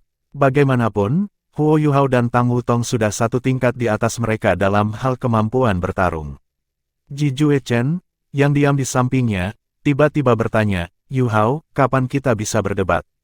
Dia akhirnya mengajukan pertanyaan yang ada di benaknya untuk jangka waktu paling lama. Baru saja selama pertempuran, dia tidak menghadapi musuh yang tangguh, tetapi melihat bagaimana Huo Yu Hao bisa bermain-main dengan dua tuan roh jahat. Sebagai seorang maniak sparring, bagaimana dia bisa menahan godaan untuk meminta Huo Yu Hao bertanding dengannya? Huo Yu Hao menatapnya tanpa daya sebelum menjawab, Kakak Ji, mari kita bicarakan tentang itu lain waktu. Untuk saat ini, bisakah saya menyuruh semua orang pergi dan beristirahat? Kami akan menuju ke Laut Es setelah menyelesaikan persiapan kami. Petik 2. Dia tidak ingin berdebat dengan Ji Jue Chen sekarang. Niat pedang Ji Jue Chen bukanlah lelucon. Bahkan jika dia yakin dengan kemampuannya, dia masih harus memasukkan 100% untuk mengalahkan Ji Jue Chen. Huo Yu Hao tidak ingin membuang energi saat bertanding sekarang. Dia masih memiliki banyak pekerjaan yang harus dilakukan. Ji Jue Chen mengerutkan kening saat dia melihat ke arah orang lain di sekitarnya. Segera, Bei Bei berjalan pergi dan duduk sebelum memulai meditasinya. Susanshi menatap langit saat dia bersiul dan berjalan pergi bersama Jiang Nanan. Heike itu tersenyum canggung pada Ji Jue Chen sebelum berkata, jangan lihat aku. Saya seorang insinyur jiwa, jadi saya tidak akan menjadi mitra sparring yang baik untuk Anda. Sebenarnya, Ye Gui harus menjadi pasangan yang baik. Kultivasinya pasti meningkat banyak setelah pertempuran sebelumnya. Mengapa kamu tidak berdebat dengannya begitu dia selesai mencerna energi yang baru didapatnya? Petik 2. Ye Gui saat ini berkultivasi di gudang, dan insinyur jiwa telah ditempatkan di sana untuk melindunginya. Ji Juechen menghela nafas putus asa. Mengapa begitu sulit untuk menemukan seseorang untuk dipertandingkan? Semua orang sekarang menghindarinya. Dia meningkatkan yang terbaik dari menemukan inspirasi dalam pertarungan atau pertempuran dengan lawan yang kuat. Tidak cukup baginya untuk berlatih sendirian. Tidak ada yang menginginkan lawan yang kuat lebih dari dia. Kemudian, seseorang yang tidak ada yang diharapkan berdiri. Kenapa aku tidak mencobanya? Suara itu lembut, tetapi orang masih bisa mendeteksi nada daya saing di dalamnya. Ji Juechen berbalik, dan terkejut mengetahui siapa yang menerima tantangannya. Suara itu milik seorang wanita. Tapi orang itu bukan Tang Wutong, guru jiwa perempuan terkuat di antara mereka. Dia juga bukan Jiang Nanan atau Ye Gui. Orang itu juga bukan Nan Qiu Qiu, yang bersiap-siap untuk menonton pertunjukan di depan matanya. Dia tidak lain adalah Xiao Xiao, yang ada di antara 7 monster Shrek yang jarang menunjukkan kemampuannya. Ya, orang yang berdiri dan setuju untuk berdebat dengan Ji Juechen tidak lain adalah Xiao Xiao. Orang pertama yang menyatakan keterkejutannya adalah Heke itu. Dia dengan panik bertanya, Xiao Xiao, apa yang kamu lakukan? Kamu gila, bagaimana Anda bisa menantang Juechen? Niat pedangnya bukanlah sesuatu yang bisa dia kendalikan dengan benar. Petik 2, Xiao Xiao memelototinya dengan marah dan berkata, mengapa kamu memiliki sedikit kepercayaan pada saya? Atau apakah Anda hanya chauvinis dalam hati? Petik 2, Heke itu kehilangan kata-kata setelah mendengar kata-katanya. Dia terlalu menyayanginya. Meskipun dia mungkin benar-benar sibuk sepanjang waktu, dia tidak pernah pelit pada perawatan dan kasih sayang yang telah ditunjukkannya kepada Xiao Xiao. Ini juga mengakibatkan kurangnya kesempatan bagi Xiao Xiao untuk membuat tangannya kotor. Yang benar adalah bahwa meskipun Xiao Xiao mengeluarkan getaran seorang gadis kecil, terutama di antara 7 monster Shrek, dia sebenarnya sedikit lebih tua dari Huo Yuhao dan Tang Wutong. Faktanya, mereka bertiga telah memenangkan kompetisi mahasiswa baru bersama ketika mereka baru saja memasuki Akademi Shrek. Selanjutnya, dia sekali lagi menunjukkan kemampuannya dalam turnamen Master Jiwa Continental Elite Youth. Tetapi setelah waktu itu, Xiao Xiao jarang memiliki kesempatan untuk berdebat dan menunjukkan kemampuannya. Bahkan Heke itu tidak tahu seberapa kuat dia menjadi. Ji Juechen menatap Xiao Xiao, tetapi dia tidak meremehkannya karena ukuran tubuhnya. Sebaliknya, matanya menunjukkan rasa hormat dan kewaspadaan yang dia miliki untuk setiap penantang. Xiao Xiao berdiri di sana dengan jelas, tetapi tampaknya tidak mengungkapkan kekurangan apapun dalam sikapnya. Jue Jichen adalah seorang ahli dalam menemukan kelemahan dalam posisi musuh. Begitu musuh mengungkapkan cacat, dia akan menghadapi murka dari serangannya yang kuat. Namun, Xiao Xiao tampaknya telah menyatu dengan lingkungannya. Dia sama sekali tidak menunjukkan kelemahan sama sekali. Xiao Xiao menatap Ji Juechen sebelum mengumumkan, Kakak Ji, bisakah aku menantangku? Ji Juechen ragu beberapa saat sebelum melihat Huo Yuhao, yang berdiri di samping. Huo Yuhao mengangguk tanpa ragu-ragu. Sementara yang lain mungkin meremehkan Xiao Xiao, Huo Yuhao tidak akan pernah melakukannya. Setahun yang lalu, Xiao Xiao sudah mendapatkan semangatnya sendiri dengan bantuan Huo Yuhao. Selain itu, Huo Yuhao dan Tang Wutong tidak akan pernah melupakan kemampuannya yang sebenarnya. Huo Yuhao bukan satu-satunya master sistem kendali jiwa di antara generasi baru Seven Monsters Shrek. Xiao Xiao adalah yang satunya. Namun, dia mengambil jalan yang berbeda dari Huo Yuhao.